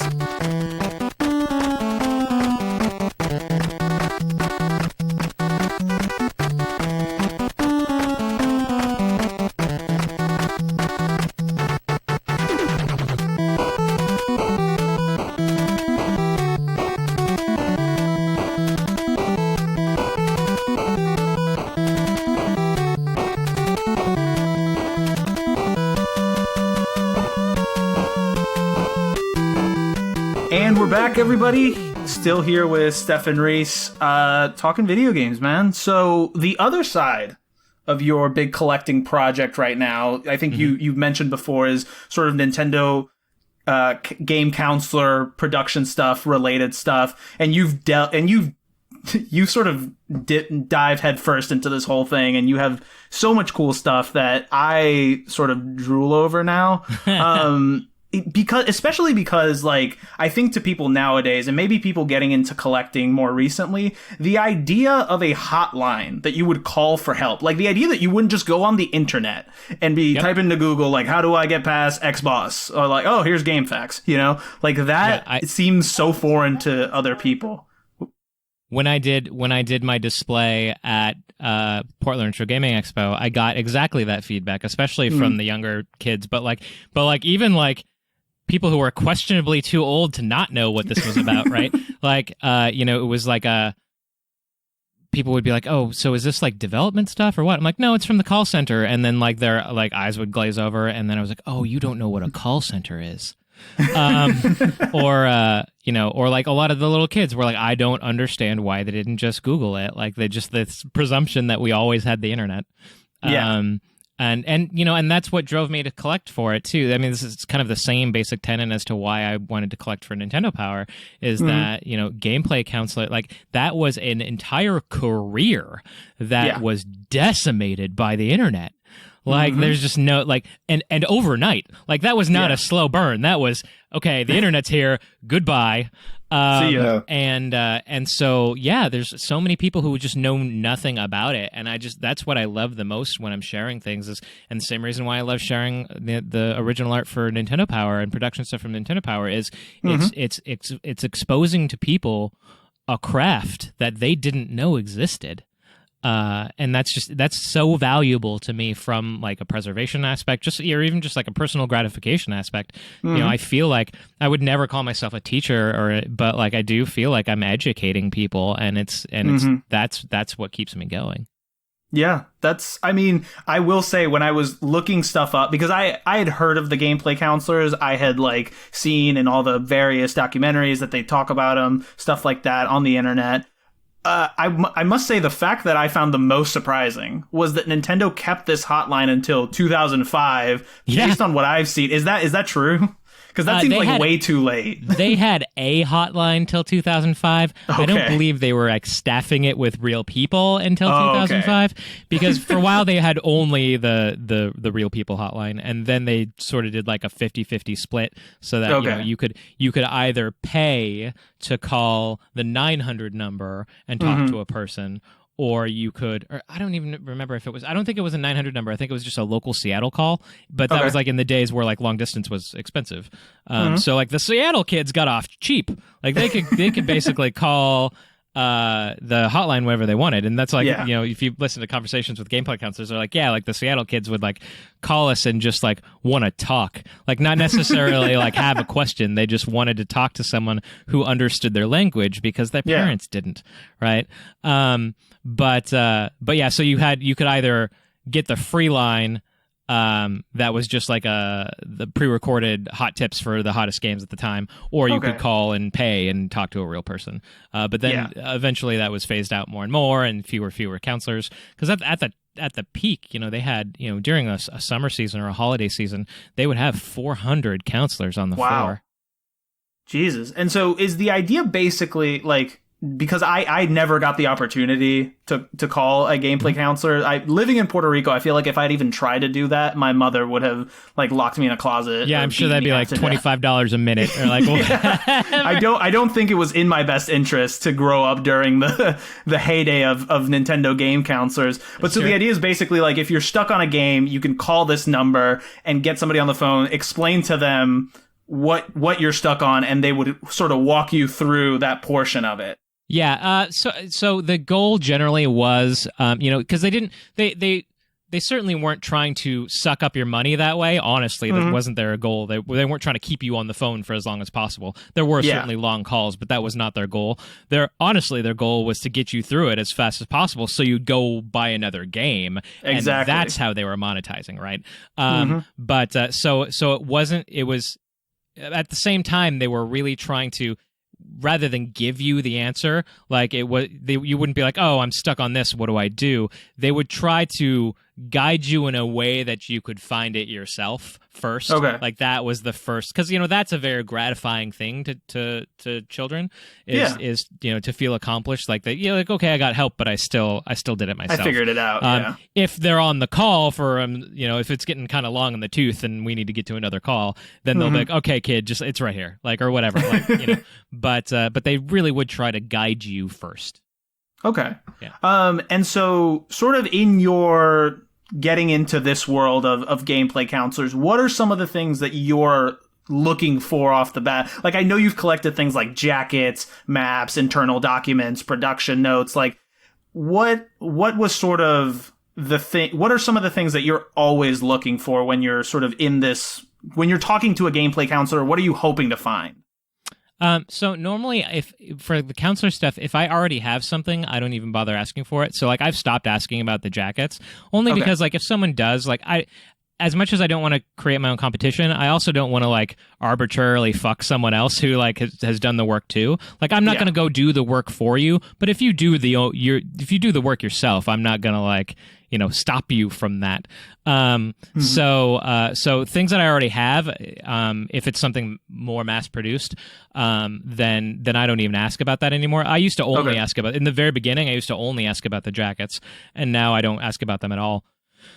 So generally when I'm talking to a counselor and trying to find stuff, it's things that are one of a kind, like items that were at their desk, or like paperwork that was unique to them, like things that, or just like paper documents is a big one that I love. Any sort of documentation, printed emails, correspondence from children, because that's ridiculously difficult to find, because I wouldn't even thought of that. They intentionally didn't keep it. Right, because it was a privacy concern. Same thing with like I have a few examples of envelope art from the magazine that is of of any type of art from the magazine, that is by far the most difficult to source because they intentionally threw it away. Yeah. So stuff like that did have to, like, the only way I'm going to find it if it quote unquote walked out of the building somehow. Yeah. But yeah, so the stuff that I'm really interested in is stuff that's completely unique to the counselor, or if they had like I love hardware that was actually at their desk. Okay. Controllers that they used, consoles that they used, televisions that they used, phones that they used. Because I was able to I now have enough of that kind of gear to, if you look at my Portland setup, it was a replica of a counselor's desk using, except for the NES that I have there because I forgot mine and I had to buy one from Kelsey Lewin. Everything at that desk was actually used by a gameplay counselor. Wow. And that was my goal. So now when I'm looking for stuff, honestly, it's with that display in mind when I get to, after we're done with the apocalypse and I can start putting it on display again, like things that can make that display look more lived in. Personal memos, sticky notes. One of my favorite things is that there's a coupon from a local restaurant that's like a half-off coupon from a restaurant that doesn't exist anymore. But that was it was a local spot that all the counselors would go to a lot, so you would see that a lot. And so like things like of that nature that are so personal to that counselor. That's the stuff that I really look for now because I have all of the like other stuff, like you said, like the awards and the jackets and all that, like sort of, I'm not even going to say more common because if that insinuates that it's common at all when it's absolutely not. But because I already have examples of that stuff, the things that I look for are like very, very, very unique to that counselor. Okay. What kind of reception do you usually get from counselors? I mean, is it usually cool, or is it usually like, this mad person is contacting me about something that I did in my summer job back in '93. So fine, take when my you're asking receipts for I don't know, this Chinese restaurant that I used to frequent. I don't know why you want this garbage, but I'm happy to take your money. I was gonna ask that because when you get to the point where you're asking for old coupons, I feel like they might be like, all right. It's like, take my pocket letter for $100. That has been a journey, right? As you might imagine, when I was first starting out and no one knew who I was.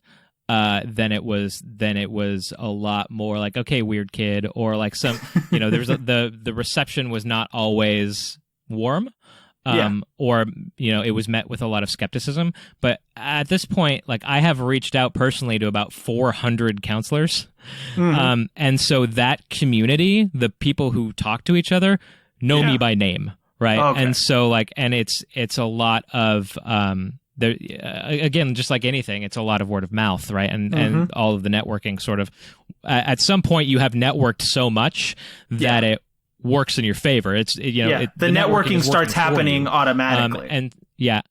And that really goes back to me wanting to provide a favorable experience more than actually getting an item. Getting an item is not my goal. Being that person's friend, or at the very least, having them walk away saying like, okay, this kid's not crazy. That's my goal because the stuff can happen later, right? And especially like once I've like seated myself in their head, they're not going to throw away gameplay counselor stuff when they know that there's a guy who wants it.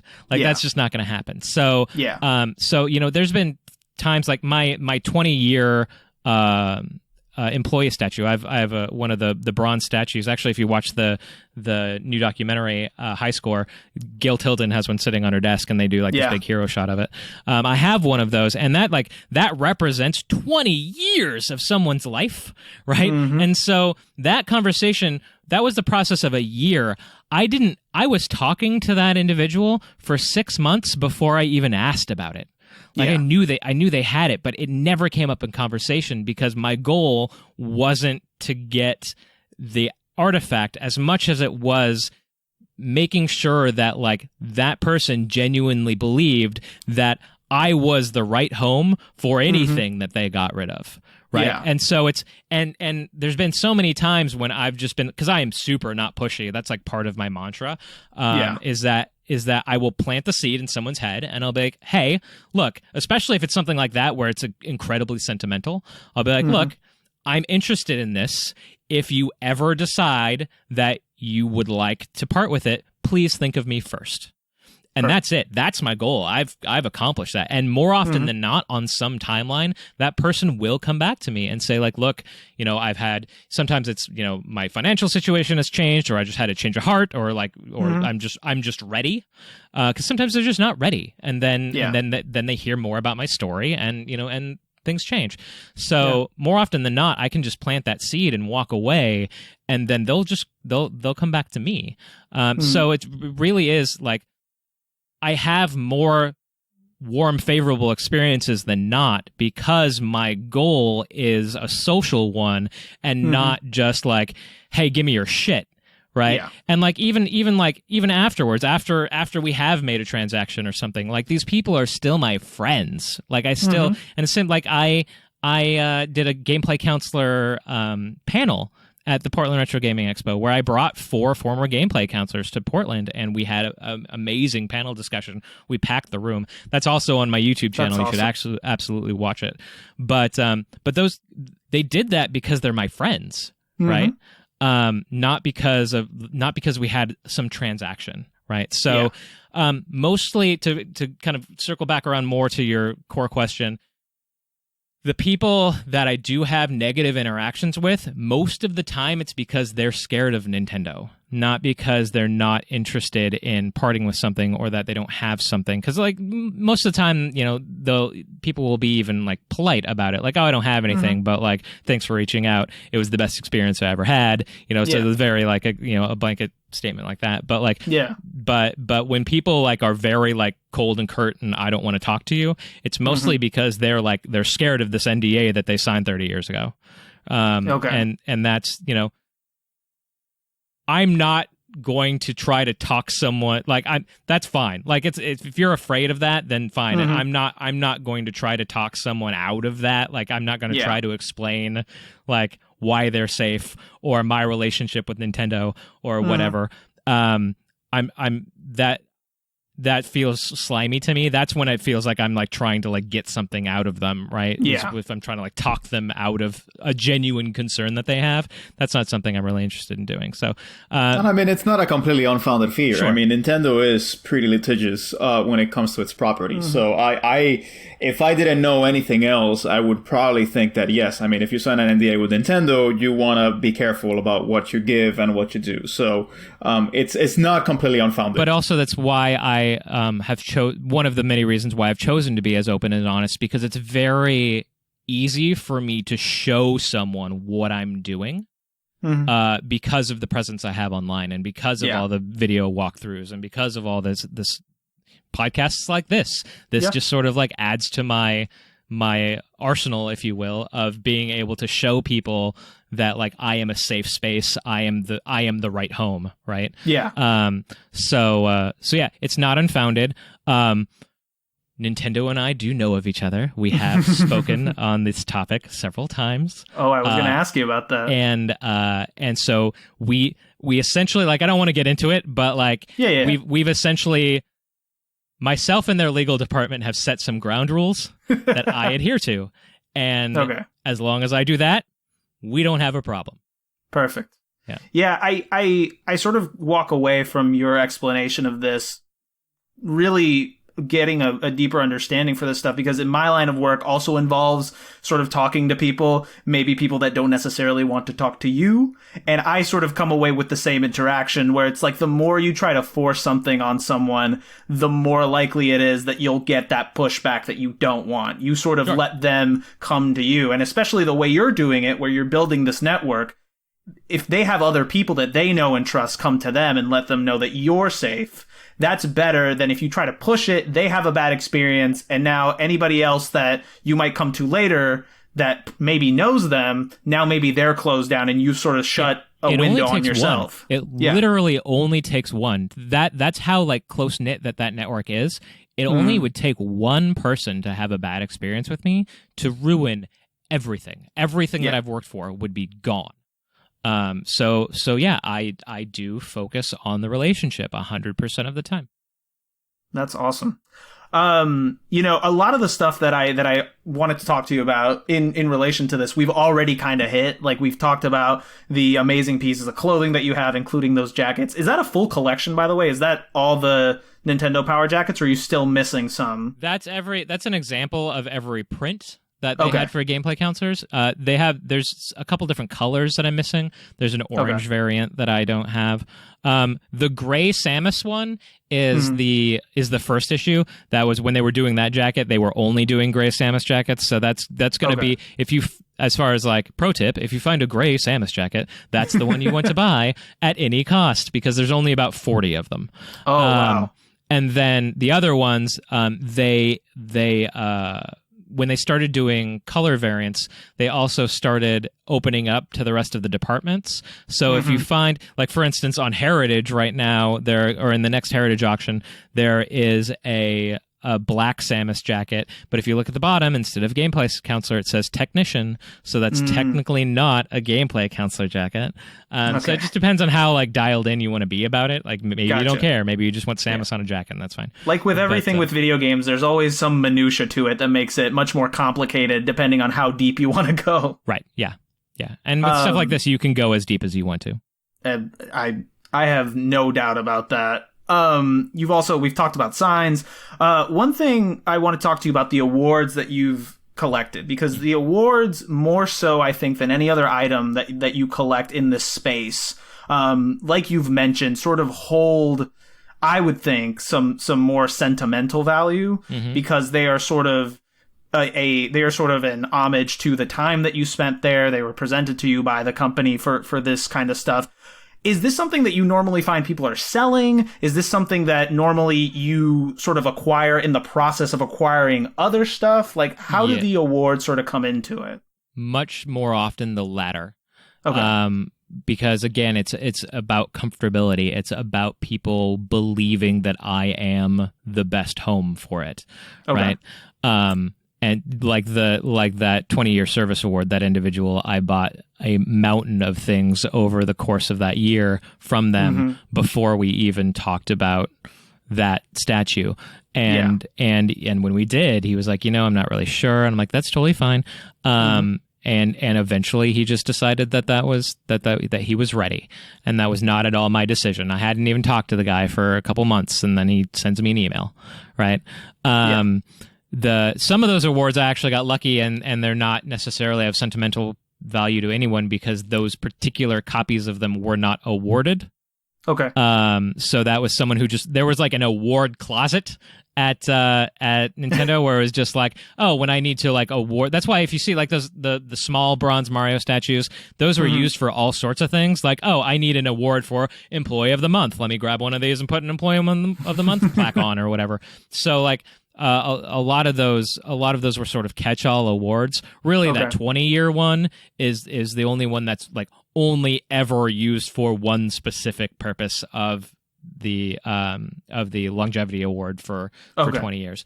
But yeah, the awards are, yes, generally it's sort of the last thing that I approach. Okay. And then the unofficial artwork, you mentioned the envelopes that you got, the reader submitted artwork, which amazing. It's definitely one of those things in your collection that even after I had seen all the crazy stuff you've gotten, when I saw those, I was like, I did not, there was no reason for me to believe that those things would exist. Me either. Like, and so was that, how when it comes to what I would call, I don't know if you would term it this way, unofficial artwork, because the other example I have of this were the sort of Mario plushes that you were able to acquire, the handmade ones. Yep. How do you go about something like that? Like, are those any harder to find than the official Nintendo Power artwork? Is it just sort of way more difficult? Like, and of course, again, I don't want people to think that any of this is easy. It's just various tiers of nightmare difficult. So this is S tier plus, essentially. Yeah, this is the 7th layer of hell. But most of the envelopes, so they never sent envelopes back to children. It was just they never did. So if you're getting envelope art, 100% of the time, it's from a former employee who at some point, before they destroyed it all, when they demoed the building in 2010, they would have walked out of the building with it. Like, that's the only way that you're going to find envelope art. And yeah, it's the other stuff, like, that was a symptom. Me hunting for that was a symptom of me wanting envelope art, but just figuring that I would never find any. And so I was like, okay, well, what can I find that is reader driven? And so looking through Player's Pulse, I was like, holy shit, sometimes people would make something and take a photograph and send that to Nintendo. So Nintendo shouldn't have that, right? And so I started reaching out to all those people, and a lot of it was just like, oh, they gave a name in a city in 2020. That's good enough sometimes. Yeah. Not all the time, but sometimes. Most of the things people either didn't have or were of like strong sentimental value. I have actually gone through issue for issue and reached out to every single person who ever sent that I could find that sent a photograph of something into Nintendo Power. And so a lot of times it was, oh, this is too sentimental for me. You know, there was a beautiful Mario stained glass window that I was hunting, and I did find the gentleman who has it. It was made by a family member that I think is no longer with us. And so at that point, sometimes if it's too sentimental, I don't want it at that point. I want you to keep it. Like, and sometimes it's just good enough that I know where it is. Right. Yeah. But so at that point I was like, whoa, okay. And I just was like, okay, that's great. That's awesome. I love it. Enjoy your life. Absolutely. But because I'm just not that guy. I do have some very strict, like, tentpole moral decisions that I've just like decided on when I decided to hunt like this. Like, for instance, I will never approach an employee that is actively employed at Nintendo. That's just like, no, thank you. Because also, you know, I work in the game industry, and the last thing that I need is for my personal hobby to start affecting my professional life. But also, yes, very sentimental things. I have to be very sure that they want me to have them. In that case, her name is Clea, and she made those plushes when she was a young teenager and took a picture and sent them to Nintendo.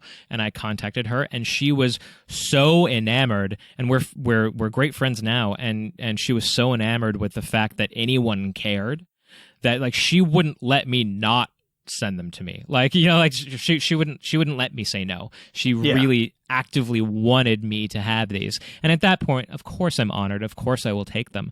But, you know, if at any point she said, no, these are so sentimental to me, or like, these mean a lot to me because it was from a parent that is no longer with me, or anything, like any story remotely personal, I'm actively disinterested, right? But in that case, she desperately wanted me to have them, and I was absolutely honored to take them. That's awesome. In the cases where you either become disinterested because of what you've talked about, or the person is not willing to sort of you negotiate the item, or whatever the case may be, do you ask for maybe a picture or something, like any way to preserve the existence of the item, or... I mean, usually I have a picture from the magazine. That's usually good enough. So that's good enough. Especially if it was like in that case, like, you know, if you look at those plushes now compared to what they looked like in the magazine, they look a little dilapidated. They're a little old. So I mean, so the magazine preserves things like that much better than a current photo often would. But as far as like anything like that, you know, more often than not, it's just I just tell them to enjoy it. Enjoy it and treasure it. Perfect.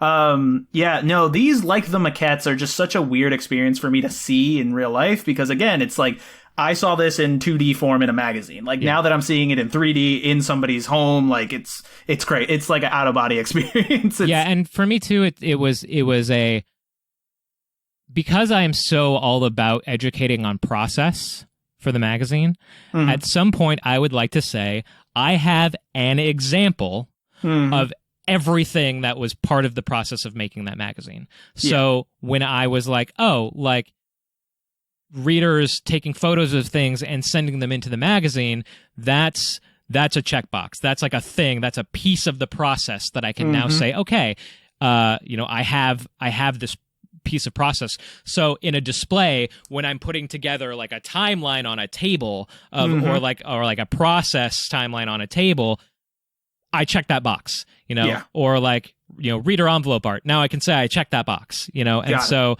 which is again, another reason why I was so like speechless when I pulled those Howard and Nestor original pieces out of that box. Not only was I not expecting them, but that was a checkbox for process that I hadn't checked yet. And so I wet myself. I think the sort of last thing that I really need to get I need to talk to you about one-on-one is prototypes. Okay. And I saved this for pseudo last because prototypes, in my opinion, are sort of in the world of video game ephemera, like things that are not official games, prototypes seem to be the number one thing. Like prototypes are like, this is the thing that everybody wants. Even the people that aren't into necessarily collecting ephemera are like, if I could get my hands on a prototype, like, I'd do it, right? Well, and I think a big reason for that too is, like I was saying, like with the stuff that I collect, it's so incredibly difficult to do that most people are not interested. Whereas prototypes are rare. Don't get me wrong. I'm not going to say they're like falling out of the back of the truck, but they are like just attainable enough that can be the holy grail for someone. You know? Especially like, like review copies or something like that, where it's technically a prototype, but it's the final ROM, for instance. Yeah. Like those are common enough because, they would make a game and then they'd send a bunch of copies out to magazines or whatever. Yep. And so like, there's not just one of those in most cases. Absolutely. So they're really, really hard, but just common enough that it's attainable. Right. Exactly. And I think the thing also is that, like, unlike with retail games, like we've been talking about, I think most collectors would be happy with any prototype. Sure. It doesn't necessarily, like, if I got a Super Metroid prototype, I'd love that a lot more than I would my Fester's Quest prototype. Sure. But if I had a prototype, that's dope. Yeah. But obviously, you being you've gone a step above that, and you actually managed to find a prototype of an unreleased game. Yep. Because nothing is too simple for you that you apparently can't sort of step up to the next level. Can you sort of I know you can't talk details, but can you tell us a little bit about the process of finding that and what, that was like? Because that's not your typical sort of find. Yeah, and it'll probably piss people off when I say this, but that was an accident. And honestly, I don't. It's so funny too because I'm so known for the prototypes. Because like that one got like mass media coverage. There was an ABC television piece on ABC came to my house when I discovered. And the prototype that we're just for the audience, the prototype we're talking about was an unreleased wrestling game called UWC, and it was essentially UWC was a temporary title for the WCW when it was forming. So that was. Obviously it was a very, very early. And so there's a plethora of reasons why it may not have gone to market. Maybe the WCW publisher or the developer the name escapes me, but maybe they just beat him to the punch, or maybe the UWC people lost the license, or there's 100 reasons why it didn't make it to market. But the fact is, it was never released. And the way that happened, and usually the way that, because I don't collect prototypes, and I know that frustrates people because I have found ridiculous prototypes. Another prototype that I found was a unreleased version of Earthbound. I don't know if you saw that. Yep, but I saw your YouTube video on it. Which is ridiculous for a prototype collector. That would be like the land of milk and honey, and I did it on accident.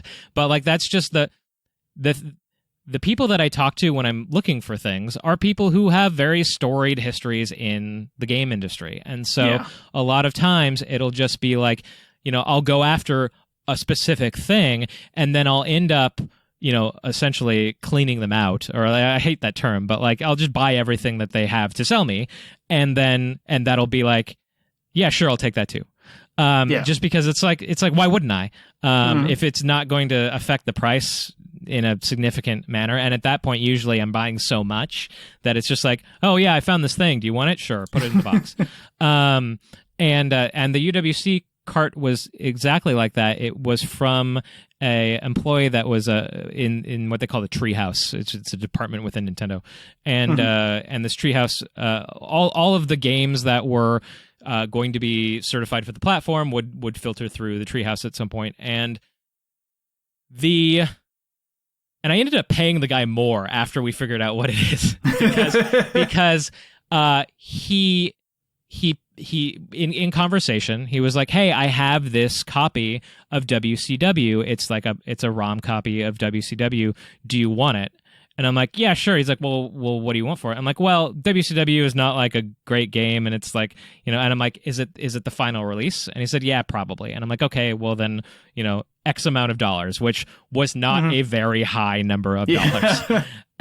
Because it was just like oh, it's a WCW game. I don't okay, I'll use it for trade. That was exactly what I was, because normally when I buy things that are not, especially now, that are not Nintendo Power focused, I just put that goes on the trade pile instantaneously for something that is Nintendo Power focused. Okay. And so I get the thing and I plug it in just to check it.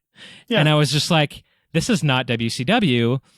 And I was like, nor is this a game that I've ever seen before. And so then I started just very quietly filtering, because I didn't want to make a scene. The worst thing ever, especially when you have sort of the exposure that I do now, is that if I make a mistake, everybody fucking knows about it.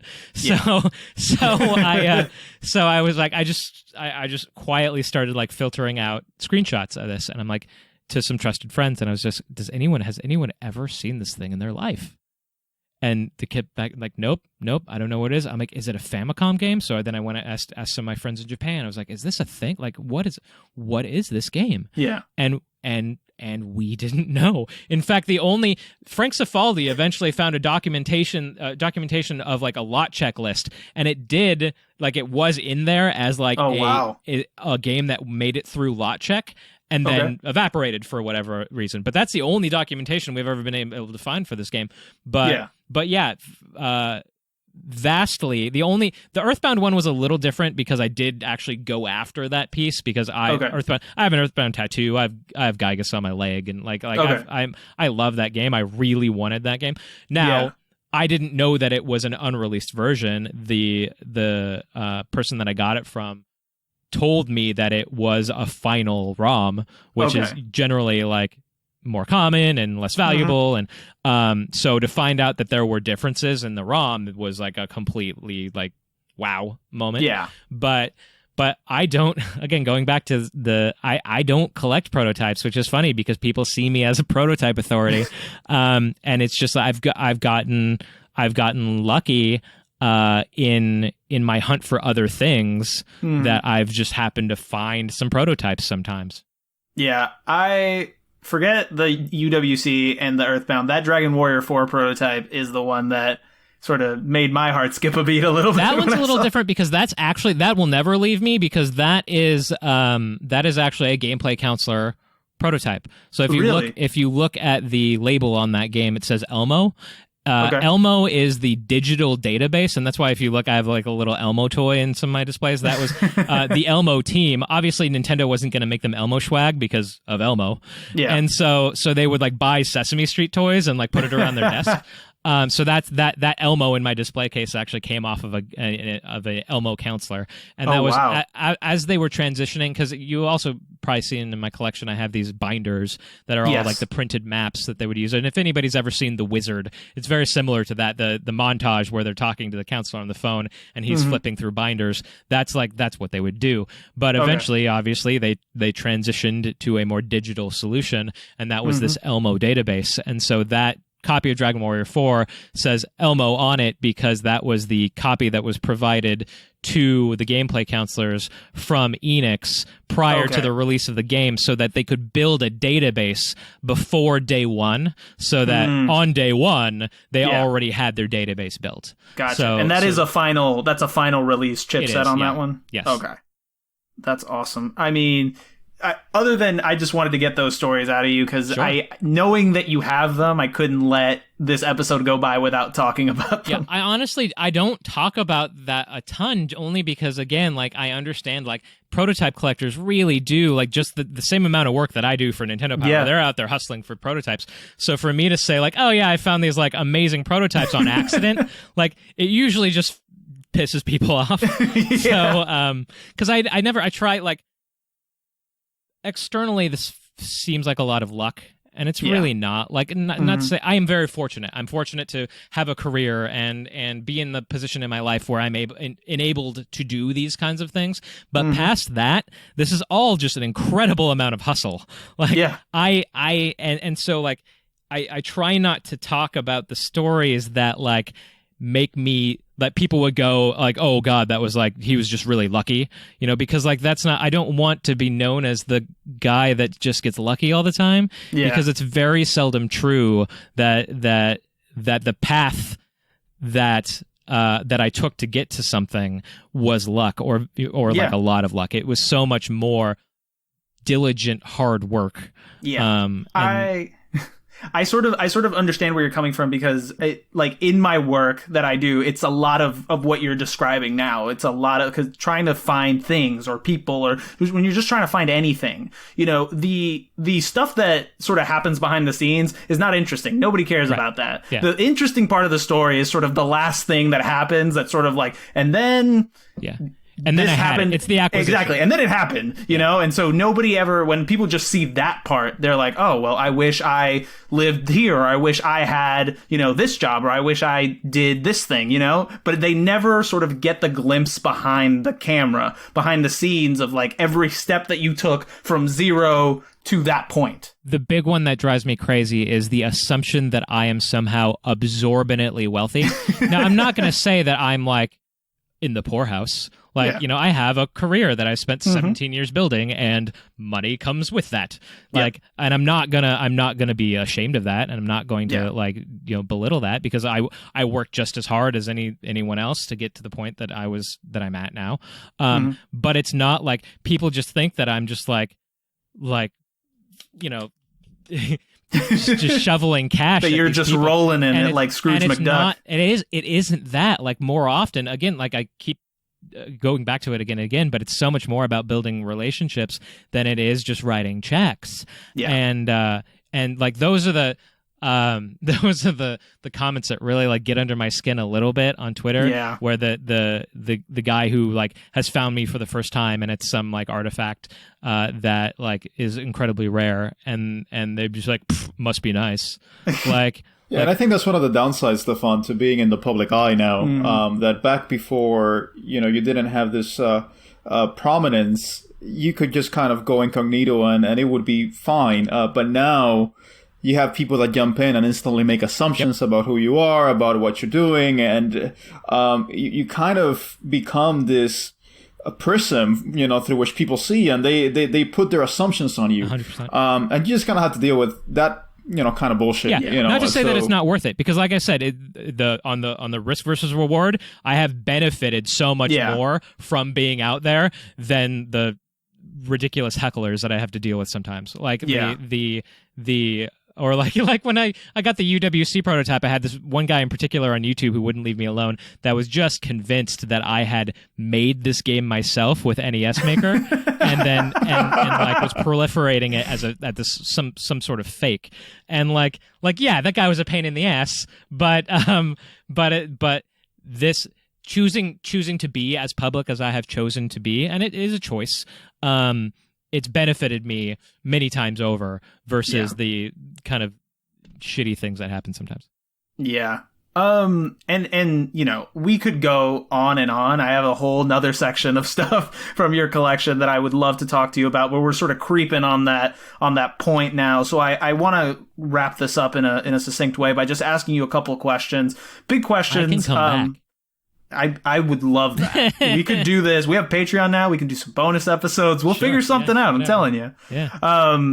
So one of the things you mentioned this briefly, but I want to get sort of a more solid answer from you if there is one. Mm-hmm. But what is the ultimate goal? Like, I know that you've already said you're checking off these boxes, that you want sort of to preserve every step of production for this thing that you're very passionate about, and you've done these displays, you've willed your collection to this museum. Is there a point at which you think that you'll say, I've done enough, and sort of settle down with what you have? Or do you think there's always going to be that drive of, you know, because you're also talking about, you have this anxiety of like, if I'm not out there, this stuff could be going in the trash or ending up with somebody who won't share it or all that stuff. So is there an end point to this, you think? I don't think so. Unless something happened, like God forbid I had some shattering disability or something like that. Like I don't think that there's an end, because again, like I said, due to the nature of this, there's no way for me to tell when I've hit the end, and like I think if I had at any point, if I stop and then somebody else sort of picks up the torch as they're like finding things and posting them, I'm like, ooh, that's gonna sting, right? And again, like I'm not bullshitting when I say like I feel like I am the safest place for this stuff, in lieu of like a permanent museum and stuff, and which it'll get there, right? But in the meantime, like I'm fortunate to have the means and the schedule and the ability to be able to sort of like take this stuff on the road. So that's been the most obnoxious thing about the pandemic, is that it's really kind of put a stopper in that. Obviously, if conventions don't exist, I can't take it to conventions. But yeah, I mean, that's sort of the plan now, is to basically tour with conventions until I'm too old to do it, and then let the museum have it. Awesome. Do you think, like, as a community, and I want to get your opinion on this specifically because you are someone that, you know, has been doing this for a while. You're very relevant now. You're actively working with preservationists. I consider you a preservationist. I don't know if you would put that label on yourself. Regardless, do you think the wider gaming community do you think that they're doing a good job at preserving this history? Do you think there's anything that other people can do outside of sort of doing what you're doing, obviously, and what people like Frank Cifaldi and Kelsey Lewin are doing to sort of help in that preservation? For me, like, helping me, not really. Like, I would much rather you give, like, if you were going to, like, help financially, for instance, I would much rather you go to someone like the Video Game History Foundation and the work that they're doing. Because so it's also very difficult to, like, crowdsource in a situation where at the end of the day, I will own this artifact and it will sit in my collection and you can't have it. Where it's different with software, because like you can crowdfund to make something happen and then it gets disseminated to all of the internet, and then so people can take a little bit of ownership to that. Yeah. So like it's really, I feel shitty about it internally if I like decide like for instance, like I really want, there's like a $3,500 Epson scanner that I really fucking want really bad, but I haven't done that because, which I would totally 100% use for the hobby, like for what I'm doing for my work, but like I haven't bought one because like every time I think of, oh, that's like $3,500 that I could like spend on art, right? Or something like, you know, acquiring more pieces. And so I was like, oh, maybe I could like crowdfund for it. But like every time I think about that, it just feels really slimy to me. I have difficulty taking money, not to say that like people don't do like wonderful work on Patreon and stuff like that, but like I don't give back in that manner. Like, so like, yeah, I can like scan something and put it online and like, yay. But like at the end of the day, I still have the physical thing. And a lot of the work I do, it's very important that it's just one-on-one, because so let me just kind of give you a picture of like the people I normally work with. They are retirement age. Okay. Generally, they are uncredited, have been uncredited, and if you look at like I have a FAQ on my Twitter, like I do not, unless they are already, the name has already been credited and published, I don't divulge artist names. I don't divulge, employee names from a privacy perspective. Again, these people are retirement age. They have never been bothered by a community of this size, and they don't particularly want to be bothered by a community of this size. So I don't want a call to action. I don't want a horde of well-meaning people, but still a horde of them approaching these people, because that first of all, it's just like a privacy concern, and it's just a shitty thing to do to someone. But also it is self-defeating, because all of the work that I'm doing on a very one-on-one, very personal, very loving basis, then a horde of people come in and they just ruin all of the work that I've done, right? Yeah. So like for my work, it has to be very personal, very one-on-one, very so I don't, as opposed to someone like Frank who can sort of rally the troops on some of his products, and especially if it's like something like, hey, we need funding to pay a bunch of volunteers to go to Game Informer. Was it Game Informer that they did? I believe so. Yeah. They scanned all their. That is amazing, issues. Absolutely relevant, absolutely needed work. So that's like anytime I say like I love you guys for wanting to help, but I don't want your help. Please go help. Please go help those people. And so that's that's kind of what I'd say for like things that you can do. Absolutely, there are things under the larger preservation umbrella that you can absolutely do to help people, and certainly I think the Video Game History Foundation, I know I keep harping on it, but they're a great group of people who do amazing work. I mean, Frank just like hand stitched together some like racing prototype. I don't know if you saw that, but like no, I haven't seen that. There was a it was for Days of Thunder. It was an unreleased version of Days of Thunder. I'm pretty sure it was Days of Thunder for the NES. That it wasn't a ROM. It was a ROM that was like strewn together over like a shitload of 5 1/4 floppies. Oh my God. Like they sat there and they stitched together this data. First of all, they had to pull it off of 5 1/4 floppies, which good luck. Yeah. But then also like fit it together in a functioning ROM, like, and that's something that they did, and like I can't imagine the amount of work that it took for them to do that. Or like I'll be very vague because this is something that is in process, but like I again in doing other stuff, I acquired a tape backup archive from a game studio that no longer exists, and it hasn't existed in many years. There's 400 tapes that have just like terabytes of stuff on them. Yeah. And so like I'm sending those to Frank because good Lord, I don't have the time to do that. And so like, but it was very important that it happened, and it was just like right place, right time. Of course, I'm going to take that. But they do very time intensive, very amazing work. And so if there's like one thing that I could tell people to do with their money to help preservation, it would be go to gamehistory.org and donate. Perfect. I guess for my last question, I wanted to get in one for myself as well. Sure. Are there any items that you regret not getting? Is there anything that you had a chance to grab that now you sort of look back and you're like, I should have gotten it?